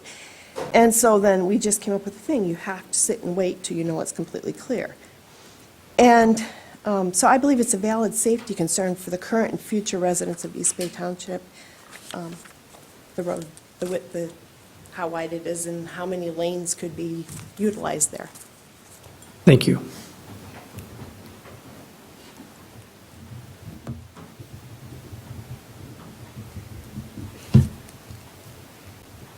Going once? Okay, sounds good. We'll close the public hearing at 8 o'clock and bring it back to the Planning Commission. I know we've got kind of a litany of things to go through and talk about. I think I want to start with Claire. Let's chip off a few of these internally, and then we'll come back to the applicant and have you guys come up for ones that we need some help on. So Claire, could you maybe touch on the connection? I think that'd be a good place to start between the requirements that we have, and then also like why we try to interconnect, or we've gotten our ordinance the requirements to connect other community neighborhoods. Yeah, so right now our zoning ordinance in a couple different locations requires those interconnections. It requires them to be all season, so that wouldn't include a gate. I know historically, I believe Cherry Ridge was developed prior to that requirement for the access connection, but Verndale was developed after the requirement. So Cherry Ridge has put up a gate. They can because they were approved prior to that requirement. Verndale cannot put up a gate, so they don't. The gate is on the Cherry Ridge property. So, the thought behind it is kind of increasing that network, increasing connections, reducing vehicle miles traveled, allowing for someone in, a subdivision right next door to be able to get to a friend's house or, visit without getting onto those primary arterial roads. I could answer a few other questions that I have written down. Is that helpful? Yep, keep going. We'll check them all off. There was a question, I think, about density, and that there was a different density in a previous plan. I believe that the sketch plan review that was looked at by the Planning Commission was 102 units or lots, and so this is one less, but I haven't seen anything that is a different density. I believe you were given 2 different options the first time, a traditional site condo and a cluster, and they've gone with the cluster model, which is significantly more open space preservation. They're required to have 35% of the total site dedicated to open space preservation, not including roads and other public right-of-ways. So, And in this case, we have roughly 36 acres of open space that's been preserved, right? Okay. There was a question about if the plans can change. So, and that is a good question. Our ordinance doesn't dictate anything to do with the size of the home. You know, we have a minimum of 768 square feet, which is very small, and I'm sure much smaller than what's going to be on the site. So our ordinance is not going to mandate the size. I would assume that the master deed is going to spell out the specifics of the homes. But that's not something that would be under the planning commission purview and regulated by the township. Although the applicant, so the site condo that's approved by the township is only looking at the building envelope area. And we, of course, are approving the master deed with legal review, but those are specific things that are tied to our zoning ordinance. There might have been some other questions. Yes, I think you've already had the recommendation in the dialogue on construction traffic and managing that, so I think we've kind of got that checked off. And maybe this is where I'd like to have the applicant come up to talk more about kind of those 3-mile questions. I think that'd be a good place to jump in. 3-mile traffic? Or 3-mile, probably theoretical concerns, conversations you've had with the road commission as far as access, because there was a question about why aren't you doing a loop onto 3 Mile as an example. Take that one. Yep. Not only does the township require a connection to other developments, the township through the Grand Traverse Metro Fire Department has adopted the International Fire Code. International Fire Code says you get over 30 single-family houses, you need 2 accesses, okay?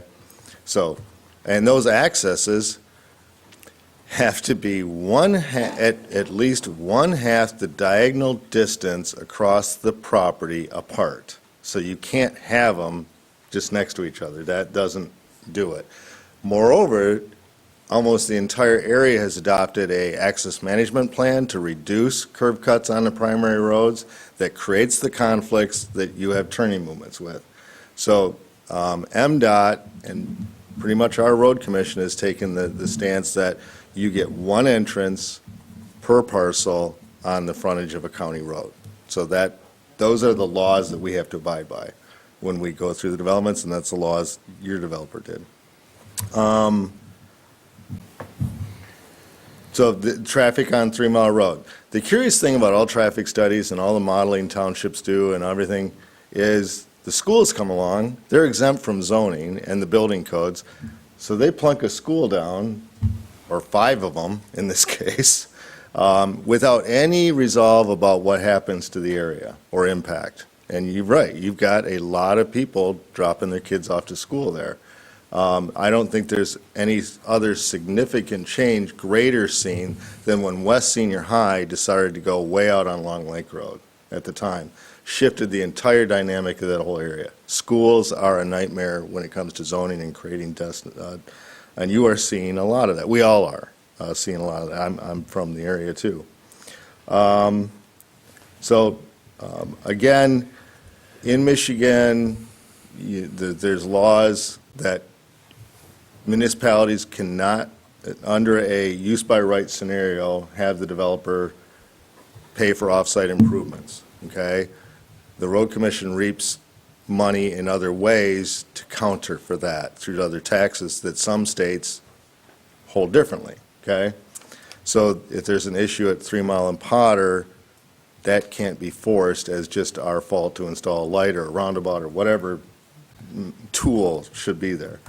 3 Mile Road is a primary road, as well as Garfield, and you should know that with your previous application, that we are required to donate a master plan's width worth of right-of-way to the road commission through this. So the existing right-of-way, when you talk about how wide the land is they have there, the existing right-of-way from the center line of the road to the east is 33 feet.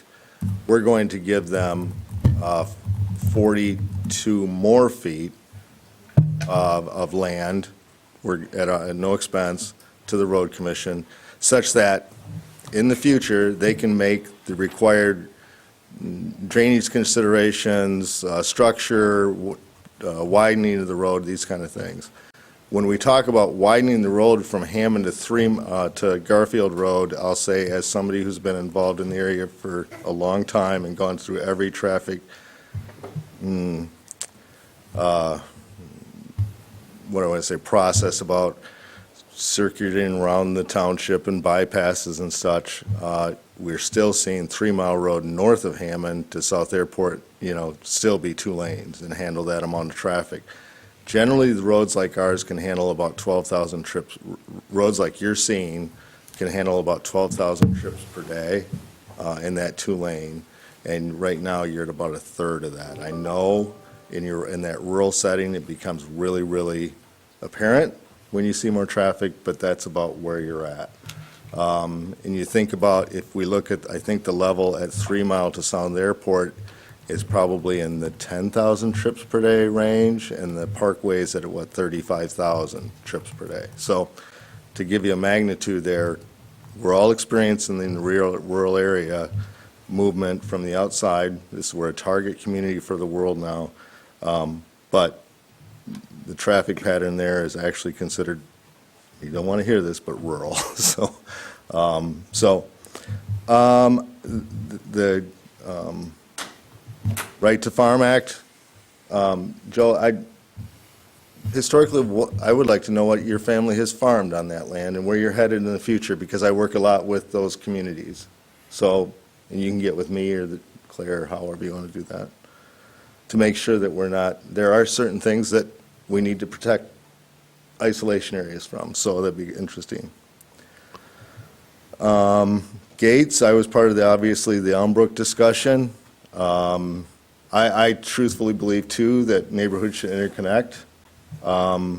It's tough how we finance roads these days with local assessments and private roads versus public roads and these kind of things. But I think it's a shame that if Billy wants to go see Susie, he's got to pull out on another primary road, drive around, and make a 1.5 mile trip to go literally a couple hundred yards. That being said, I also understand what you're saying. We are open to, if the township is, and this has been a township decision, to installing a gate that's acceptable to the fire department. We'd still like to have some boulevards and pedestrian ways to go through with bikes, but we have done this in the past. It does seem to relieve the concerns.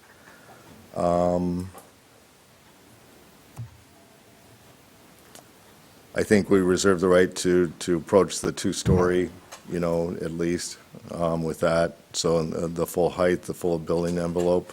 I won't get into values. Trees in the delineation, that's an interesting concept. We'll have to look at that easterly line there. The entire property is delineated by trees right now. That's how you can tell where the property lines are, is where the popples grew up and the windrows and things like that. So we're willing to take a look at that before we come back. You will see architectural specifications completely out of in the master deed that's forthcoming.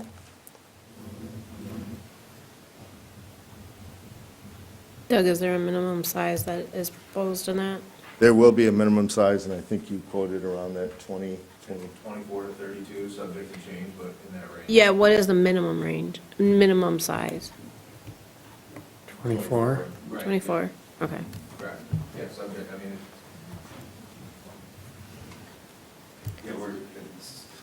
It's still a little bit in the process, but it's certainly what our goal is right now is 24, to 32. Could end up being 1,800 after we take a look at it, somewhere around that 2,000. Still determining that, but like we said, to be approved by legal counsel in the condominium documents. So you'll see that in about a month.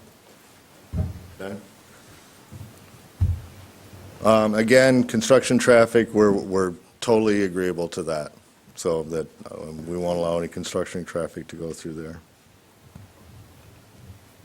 And that is very typical and very easily enforced. I think you've hit most of my list. I wanted to open it up for questions to the planning commission though, as well. All the applicants here. The previous, just so you know, we did submit the use by right to you and then the clustering. Yep. You know, and the use by right was a full build-out, wall-to-wall, and I think we're at 93 lots versus the 102 and having 36 acres and over 35% open space and a lot more creative design, so, yeah. I'll just say, I appreciate that portion of this and the open space preservation effort. I mean, I think of other areas over Holiday Hills that have these kind of, it's hard to see them now because they're so grown, but at one point, many of them, like in Mindy's backyard, kind of looked like some of these in terms of the design and kind of buffering some neighborhoods. Yes, they've grown up with mature vegetation, and maybe in some cases they preserve them. This is an open field, which will be challenging for you guys, meaning you're creating character in a place that really is just meadowlands right now.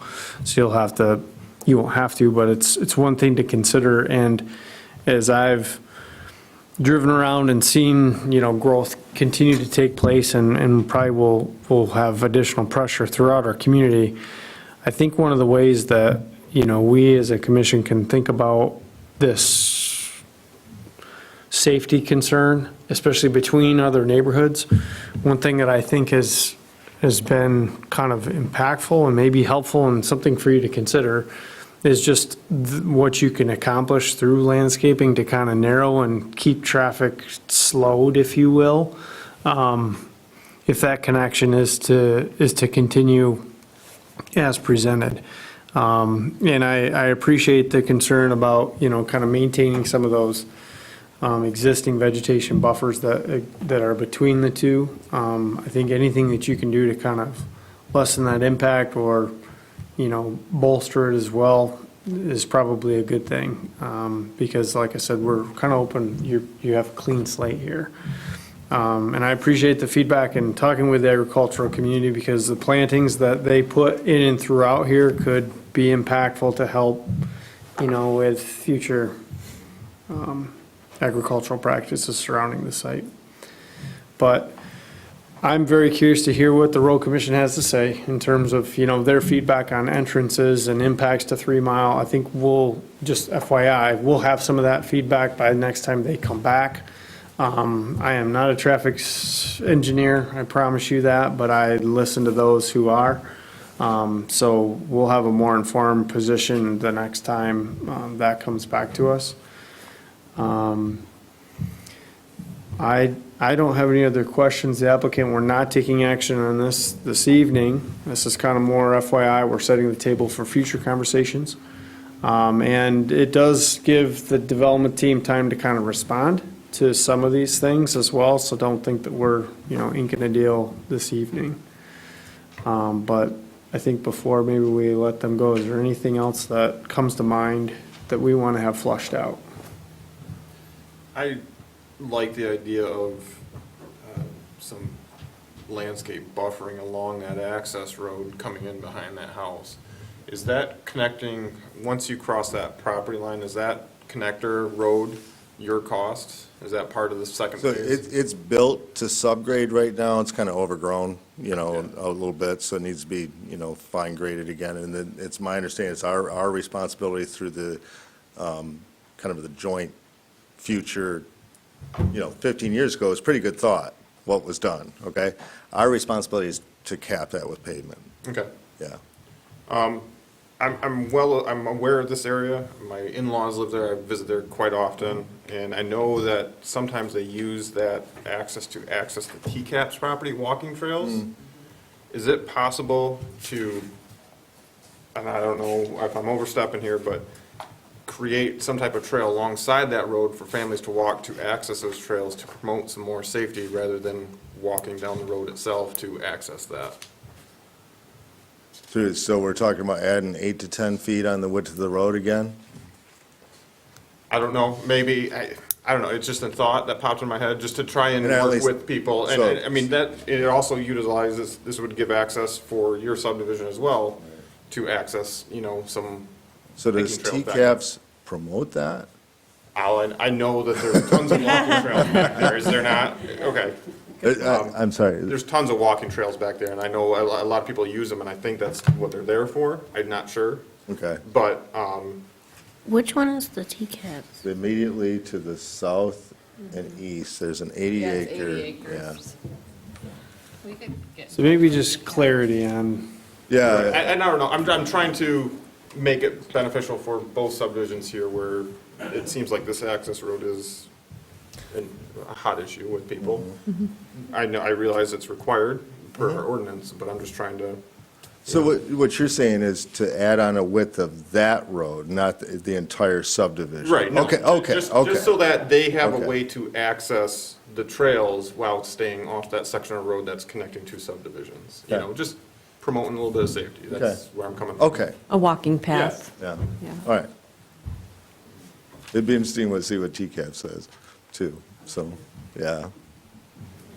It's, there's a lot of these that we've developed over time where there's Sure. that last 40 or 80 acres and it becomes everybody's park until something happens, you know? Right. So it'd been, and I know that piece is coming up because of development pressure of what are they doing with that thing and why shouldn't they sell it? They're never going to build a school there. So it's kind of a curious little element to have, and it's a scary little element to have in your backyard. That's 80 acres, that's a big development potentially someday, so, you know, it'd be interesting to see if they have any master plans for it, so. Okay, I understand you better.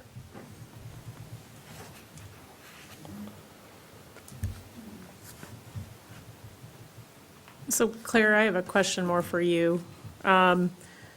So what I was hearing you say, because I was curious about the gate, because Saffron is a public road, and this is going to be private roads? Correct. Okay. So you're saying that Cherrywood put the Ridge. gate?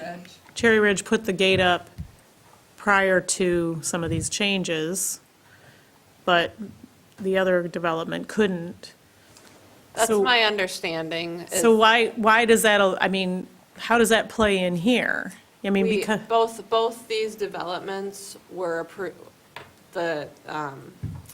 so Cinnamon Ridge was approved when our access connection requirements were in place. So one of our conditions of approval for that site plan said that future access connection needed to be provided to connect to Right. a future development site. When Cherry Ridge was developed, that was not a Right. requirement of there. so they my could- question is, the gate, why, because this is happening now, is that even doable?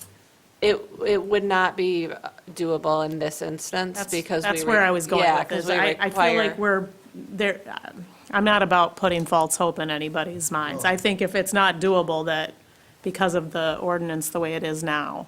So, forgive me, but when we did Elmbrooks PUD with all the neighbors, because we're connecting into, what was it, Farm Lane, Verndale, and Cherry Ridge. I think we skipped over Cherry Ridge because of a physical constraint, but I think the board approved it with gates. I was not here at that time. Oh, so that's I'd need easy to double say, check. I thought it was, so let me check on that when we come I back. don't think it is. I think it's Okay. only on Cherry Ridge. Okay, But you got to remember that there's that road, Edgecombe Road, right, and that's, right away. and that's a public road. So there's no So- gates on Edgecombe. Let me just check the plans of that, because there was something I know that came up. Burndale was the big consideration on that. But it was Cherry Ridge that they have a, I understand both sides, and there's also, you know, some traffic calming elements we can do, you know, through that area to make sure people understand they're entering a new community here. Truthfully, I mean, I'll have to look, what would be the destination of this community going to Potter, through the subdivision, through Potter, only to turn, I mean, because all the general destinations are pointed to the northwest. and then back Can again. make it to Arbutus though, over in that area. True. Okay, I well, think there will be Like- substantial traffic going the other way. Yeah, I mean, it's gonna be going both ways, but, yeah, you can Yeah. you can get to Arbutus area. You come up by the campground, don't you, I believe? You do. Yeah. You Okay. sure do. I would say, okay, Neck of the woods. it's- Right, it and would be a go both ways, I get it. negligible amount. gonna be a I mean, lot it's, more comfortable. what we're looking at, the most we look at is those peak traffic movements.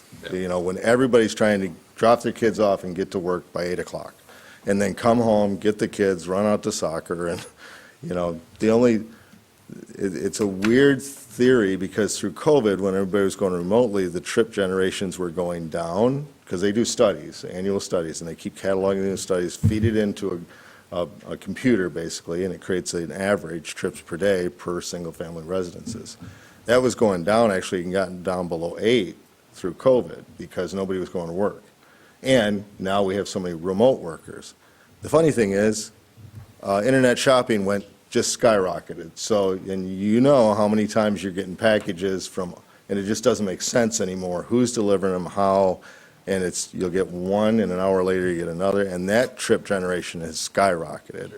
That's a curious one, because those people are paid on basically per package. So there's a commission based there, you know? There's a sense of urgency. Yeah, right. So anyhow, I think we got the message. Let us see what we can do.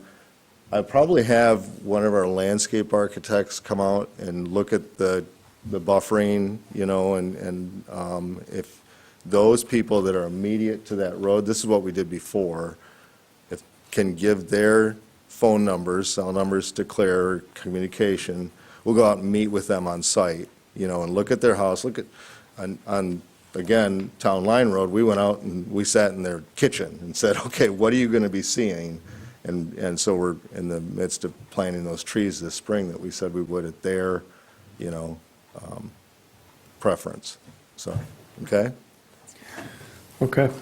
I'm just wondering, this is for maybe this discussion right now, but I'm wondering if there's a way, as we're going through the ordinance rewrite, to look at how these access points join, if we couldn't you know, mandate some kind of traffic calming, whether it curves or speed bumps, or maybe it's a gate, I don't know. I'm just wondering if there might be a way, because we've faced this in several developments now, like, why is this connection here? People are going to speed through it.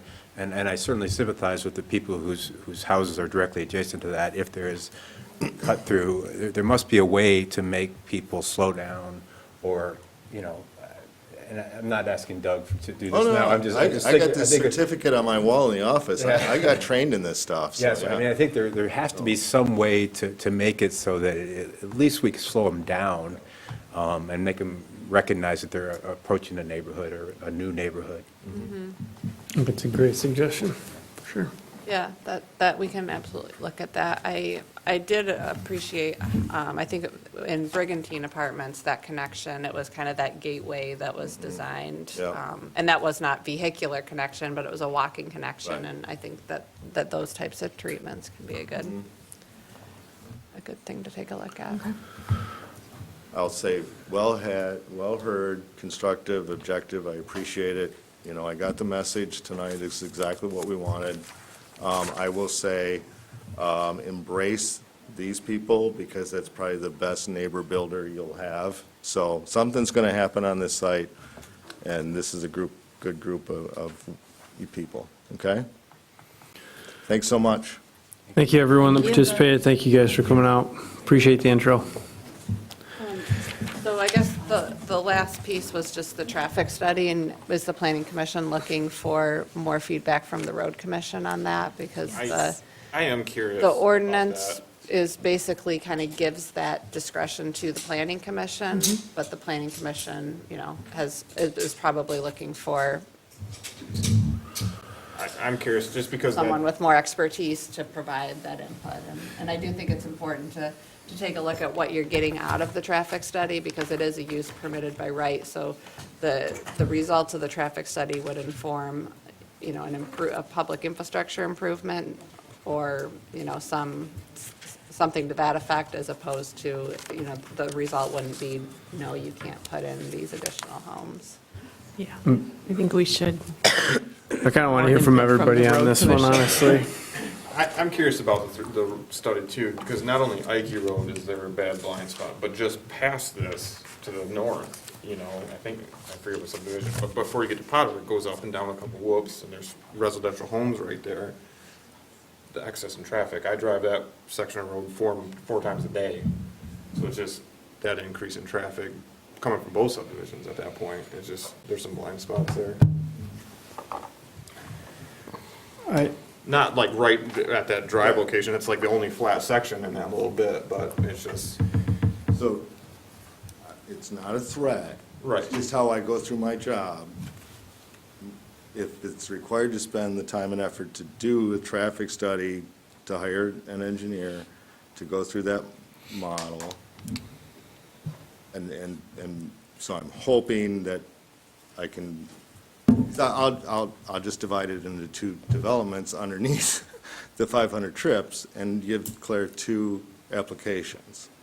So if we want to have an integral discussion with the road commission, that's what I'd rather do, to see what they, because us, so I'm a township supervisor of 30 years myself, okay?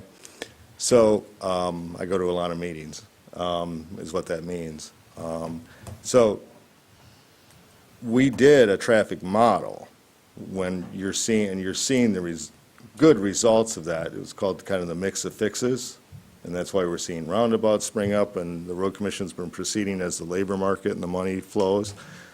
They have that, so they know a lot of things. So I would offer, because really, if it's required, I'm either doing 2 applications, or I'm spending the next 6 to 9 months waiting for an engineer down in Detroit to calculate our backyards. And it's all theory.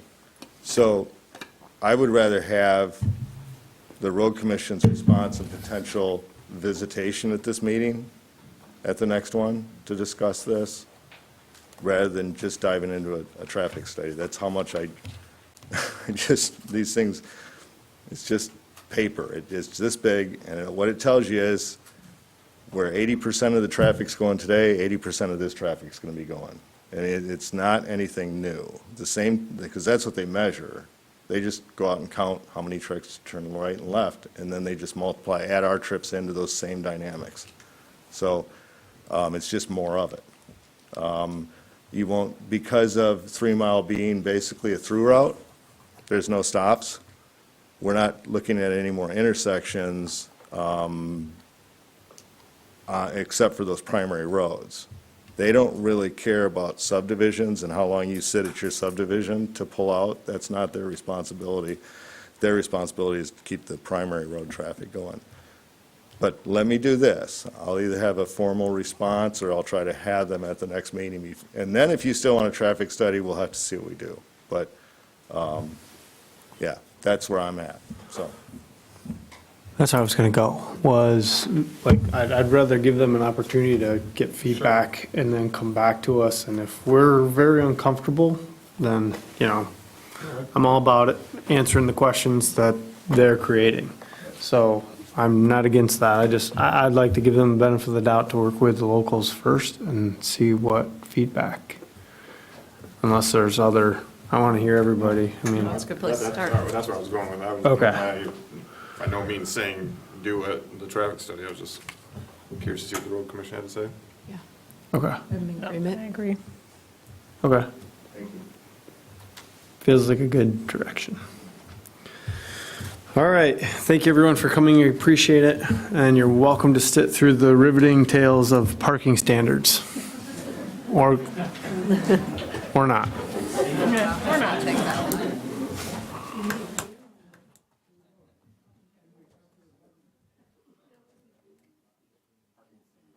Parking standards.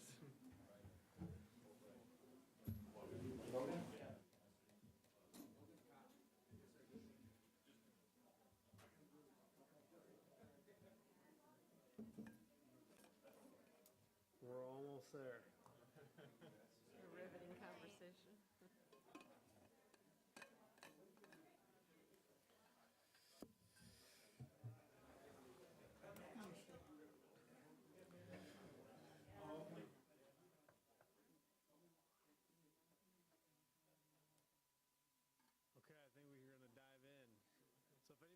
wants to stick around, you're welcome to do so, but if there's other conversations, if you guys could have those out in the hall, I'd really appreciate it.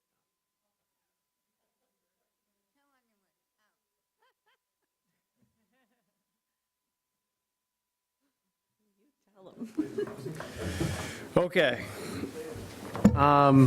We've got, our last item of new business is tied to zoning amendment 1-23, parking standards. And I'll let you do an intro, and I'm going to go kick some people out of the hallway so I can hear you. Do the That would be intro. awesome. Thank you. Just a minute. I don't do well with background noise. I can't hear.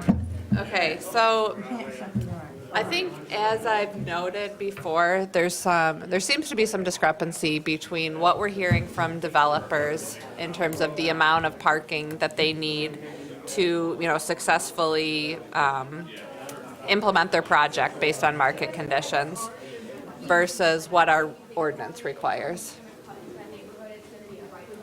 So for example, for hotel uses, we're hearing from developers that they need 80 spaces per 100 rooms because of shuttle service, because of transit, because of families booking 2 rooms and coming in 1 vehicle. So for whatever reason, that's what they're telling us. We require 1 space per room. We Sorry. can't. Barely. We can't shut the door. We can't.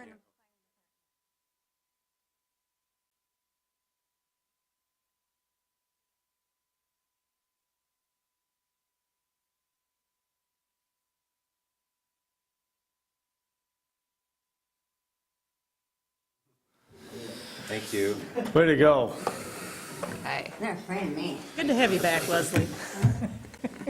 So, transit, shuttle service, availability, businesses that cater to walk-up customers, which is a lot of what we're seeing along US 31. The seasonality of some of our operations, they've got various times when they're busy and less busy, and so are they opening to hotel guests only or members of the public? And that has a big impact on the requirements and the amount of parking that we require versus what they need for their operations. So legal counsel has recommended that we move forward with at the very least re-examining our parking requirements now and not wait until the point where we update them as part of the zoning ordinance. So we are absolutely planning to update our parking standards along with all the other issues that we're having in our zoning ordinance within the next year. But I think that we might be missing an opportunity if we wait the full year to address the parking, just because that has a big impact on the viability of some of these businesses and the operations and some of the developments that we're seeing move forward. So presented for you is some language related to flexibility and shared parking agreements. There's some allowances for multiple uses. There's flexibility for staff in making determinations about uses not listed, which is not in our current zoning ordinance. There's reductions in parking for bicycle racks if it's if there's safe proximity to a trail. Flexibility in paving requirements if the stormwater requirements are met. And parking exceptions can be granted by the Planning Commission with some factors taken into consideration. So dual function of off-street parking spaces, projected foot traffic, so the Planning Commission could make some reductions in parking requirements if you're expecting that, a bunch of hotel guests are going to be coming to your wedding venue, for example.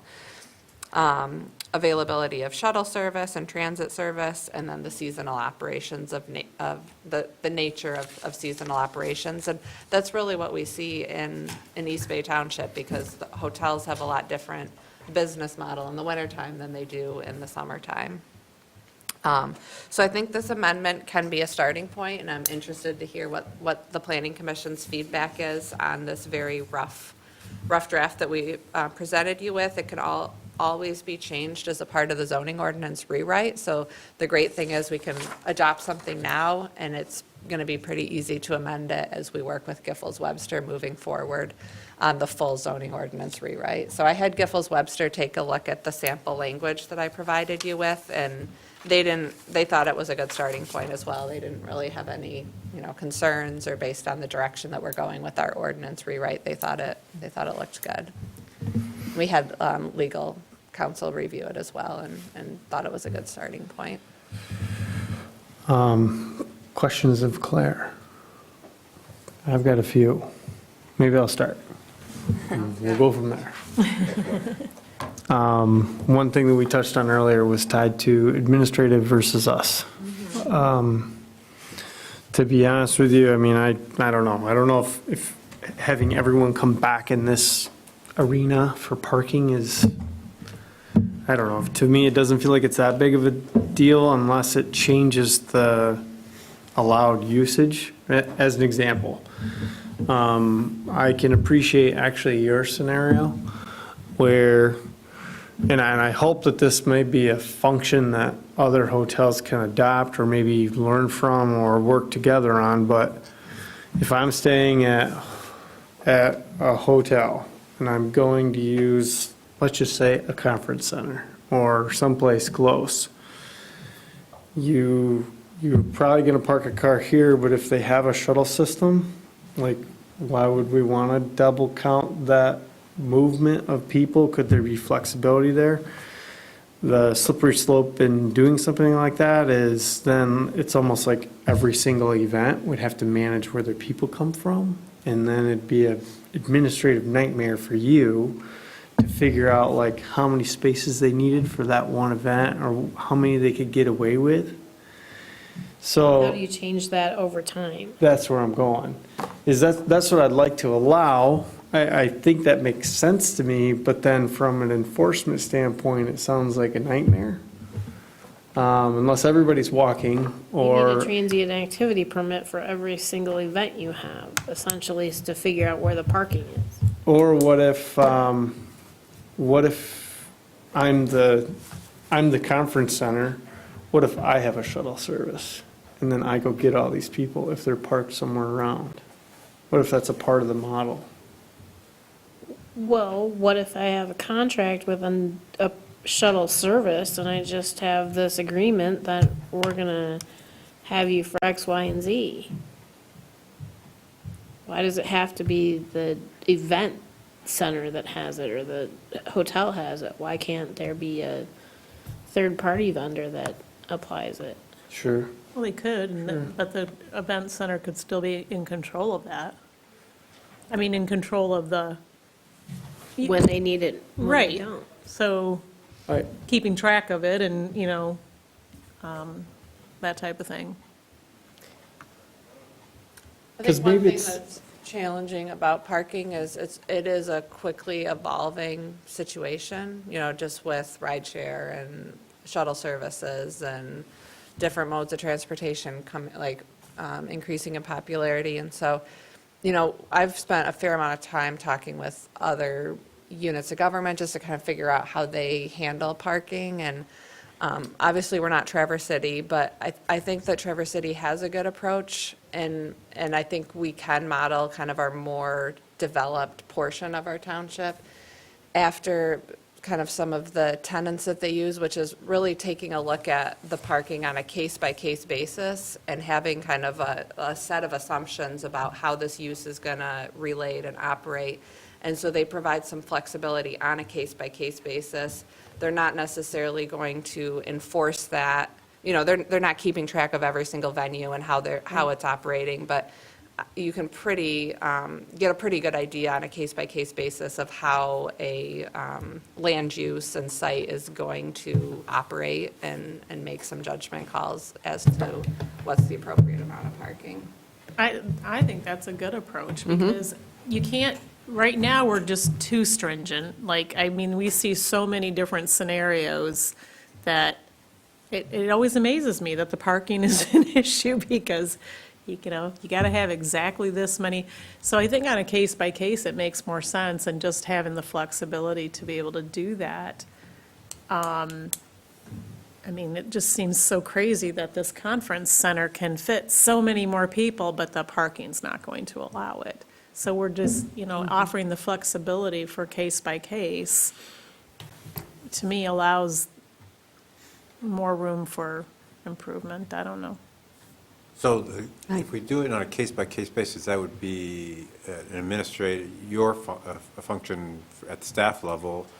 I mean, and so it wouldn't come through a site plan review, the parking aspect, or how? So generally, it would be presented to the planning commission as a part of the findings.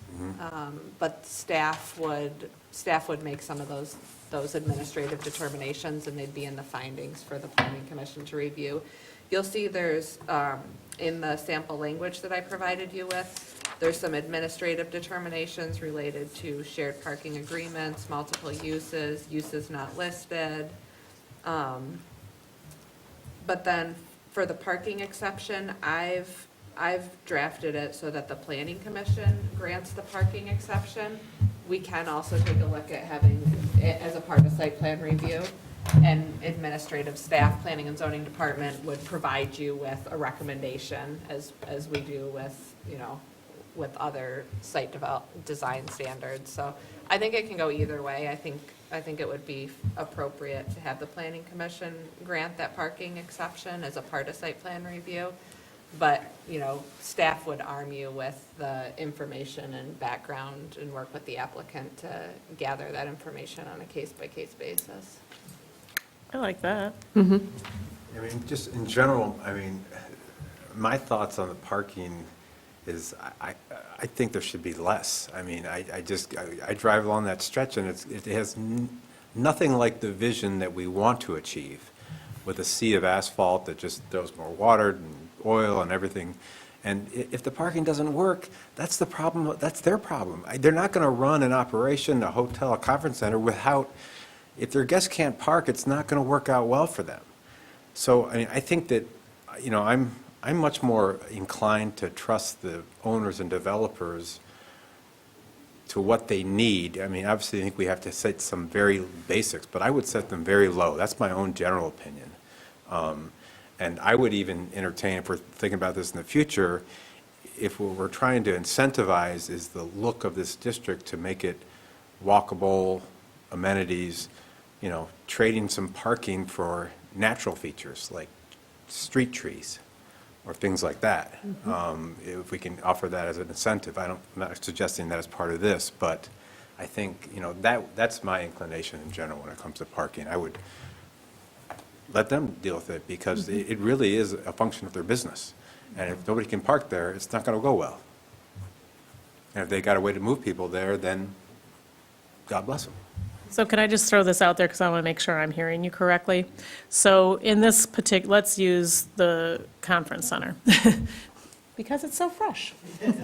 So are you saying that, okay, like in their situation, okay, they're the developer, let them figure it out. Their way of figuring it out is they want to use the leased parking lot. Our zoning ordinance says we can't do that.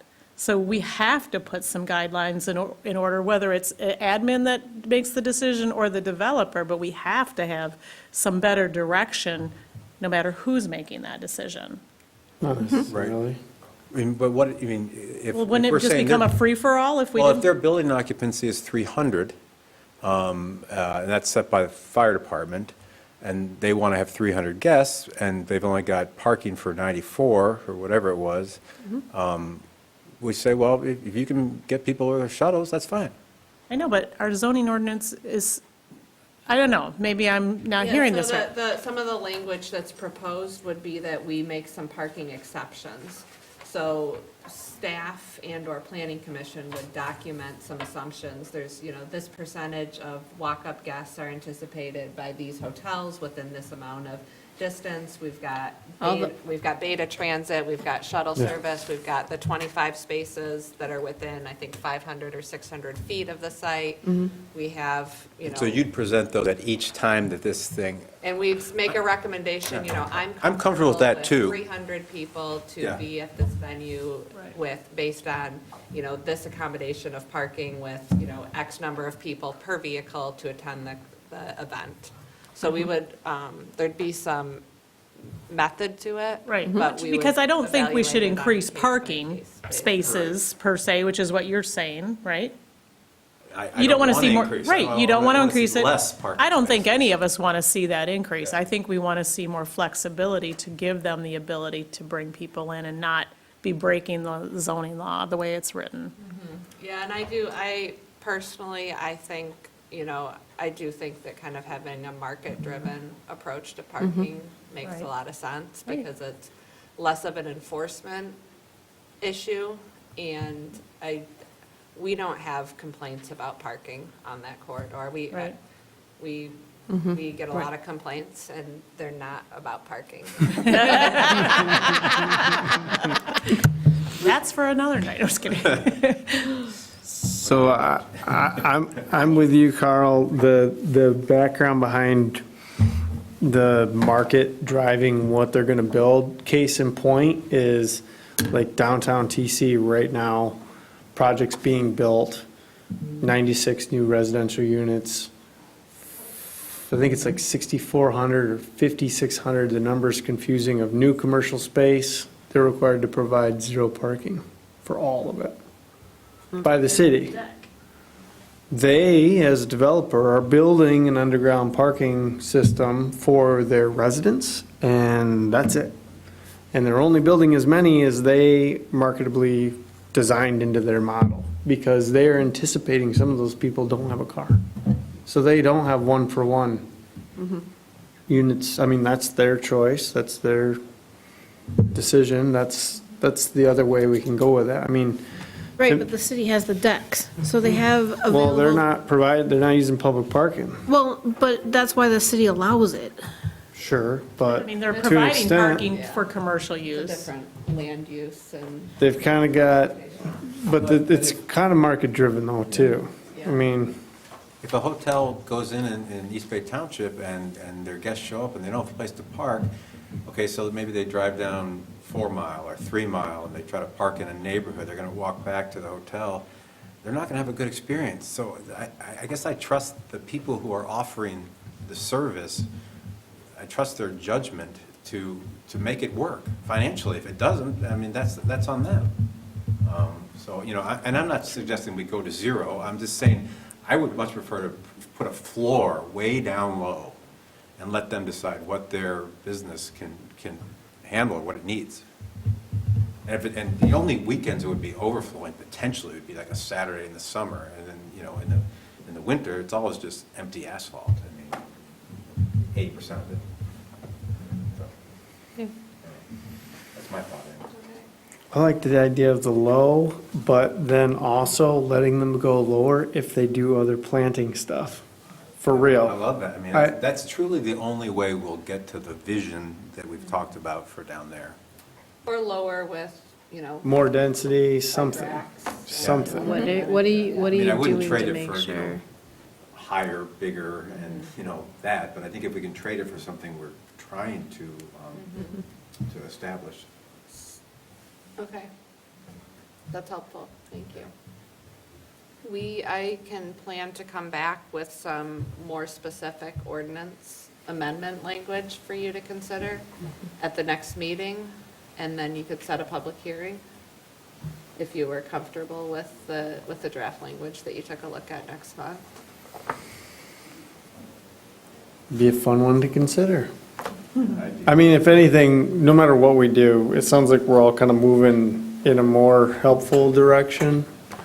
I bet we're not gonna get arguments from other hoteliers around. Like, I know, wasn't it the Hyatt that we Hyatt looked was- at, and they were like, we don't need this, And then also. at basically? TC, The Hyatt like- provided parking for their restaurant guests, but the other two extended stay hotels did not. And so the way our ordinance is written right now, they can't open those restaurants up to the public based on the amount of parking they Yeah, provided. that just, So, I mean, I'm sure there's seasons, winter, that they would benefit, the community would benefit, they would benefit by being able to make those judgment calls.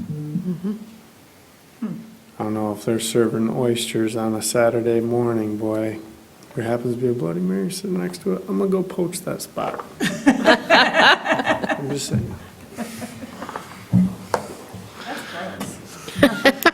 Well, Oyster? Oh, I don't like them anyway, unless you deep fry 'em.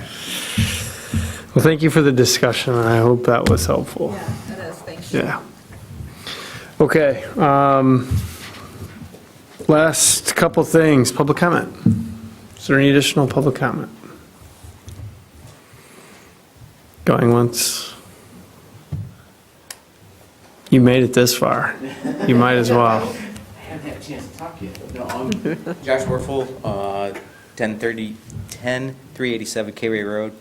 I just want to make sure, I don't want to make sure, I want to add to the discussion on the parking lot. Really, with the current zoning ordinances, you're strangling the hotels down in this corridor. The Alexander Inn is also part of that scenario where we have a rooftop restaurant that is a significant asset to the area, and we're running into this parking issue because I've got neighboring hotels that already, the condo owners are coming to us, can't wait to walk in, and then we get into a discussion, who's a hotel guest? Is the hotel open to the public, which the ordinance says, but yet you're strangling us with these ordinances on parking. And I've got walk-in traffic along the beach. How do I manage that? And how do I say, you can come in, but your family member can't come in, but this kid can't come in, but this kid can? I don't have the staff to manage that. Nobody does in the hotel district. And then we get into the conference area space, and this was a conference that was built years ago that had occupancy over 300, around 300, and they made it work with the parking in the area. But yet currently I'm looking at a 94 person limit, even though I have access to other parking lots and there's other hotels where we can do the shuttle service, as Mr. Ferguson indicated. So, and that's just in my scenario, in our family scenario. That doesn't include all the other developments that are coming or already in existence. So I'm hoping that the board and the township realizes that your current ordinance, while I understand why it was in place, it really is strangling a lot of the new developments coming in and a lot of new opportunities that could come in if there were some case-by-case scenarios and the ability to take in shuttle service and other parking options that currently exist, and understanding that people travel differently now. People are traveling, instead of one or two, they're traveling multiple families in a car, et cetera, et cetera. And so that changes the whole dynamic. Case in point, you go by my old property, the beach house, and it will be full, and there's 20 cars in the parking lot. That's because that's the way people travel. It's just a different area, especially as gas prices gone up, number of cars have gone down. It's just the way life works. People don't want to take multiple cars on vacation because they don't have the money. Thank you for your comment. Appreciate that. Thank you.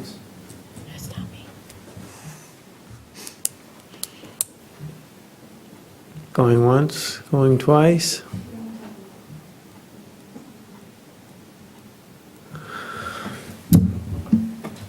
Okay. Any other updates from the planning commissioners? Okay. We've got 2 announcements with upcoming meeting dates. Our regular is scheduled for April the 4th, and zoning ordinance subcommittees March 15th and 29th, 8:30 a.m. Bring your own coffee. I think with that being said, there's nothing further. We're all adjourned. Thank you, everyone. At 8:54.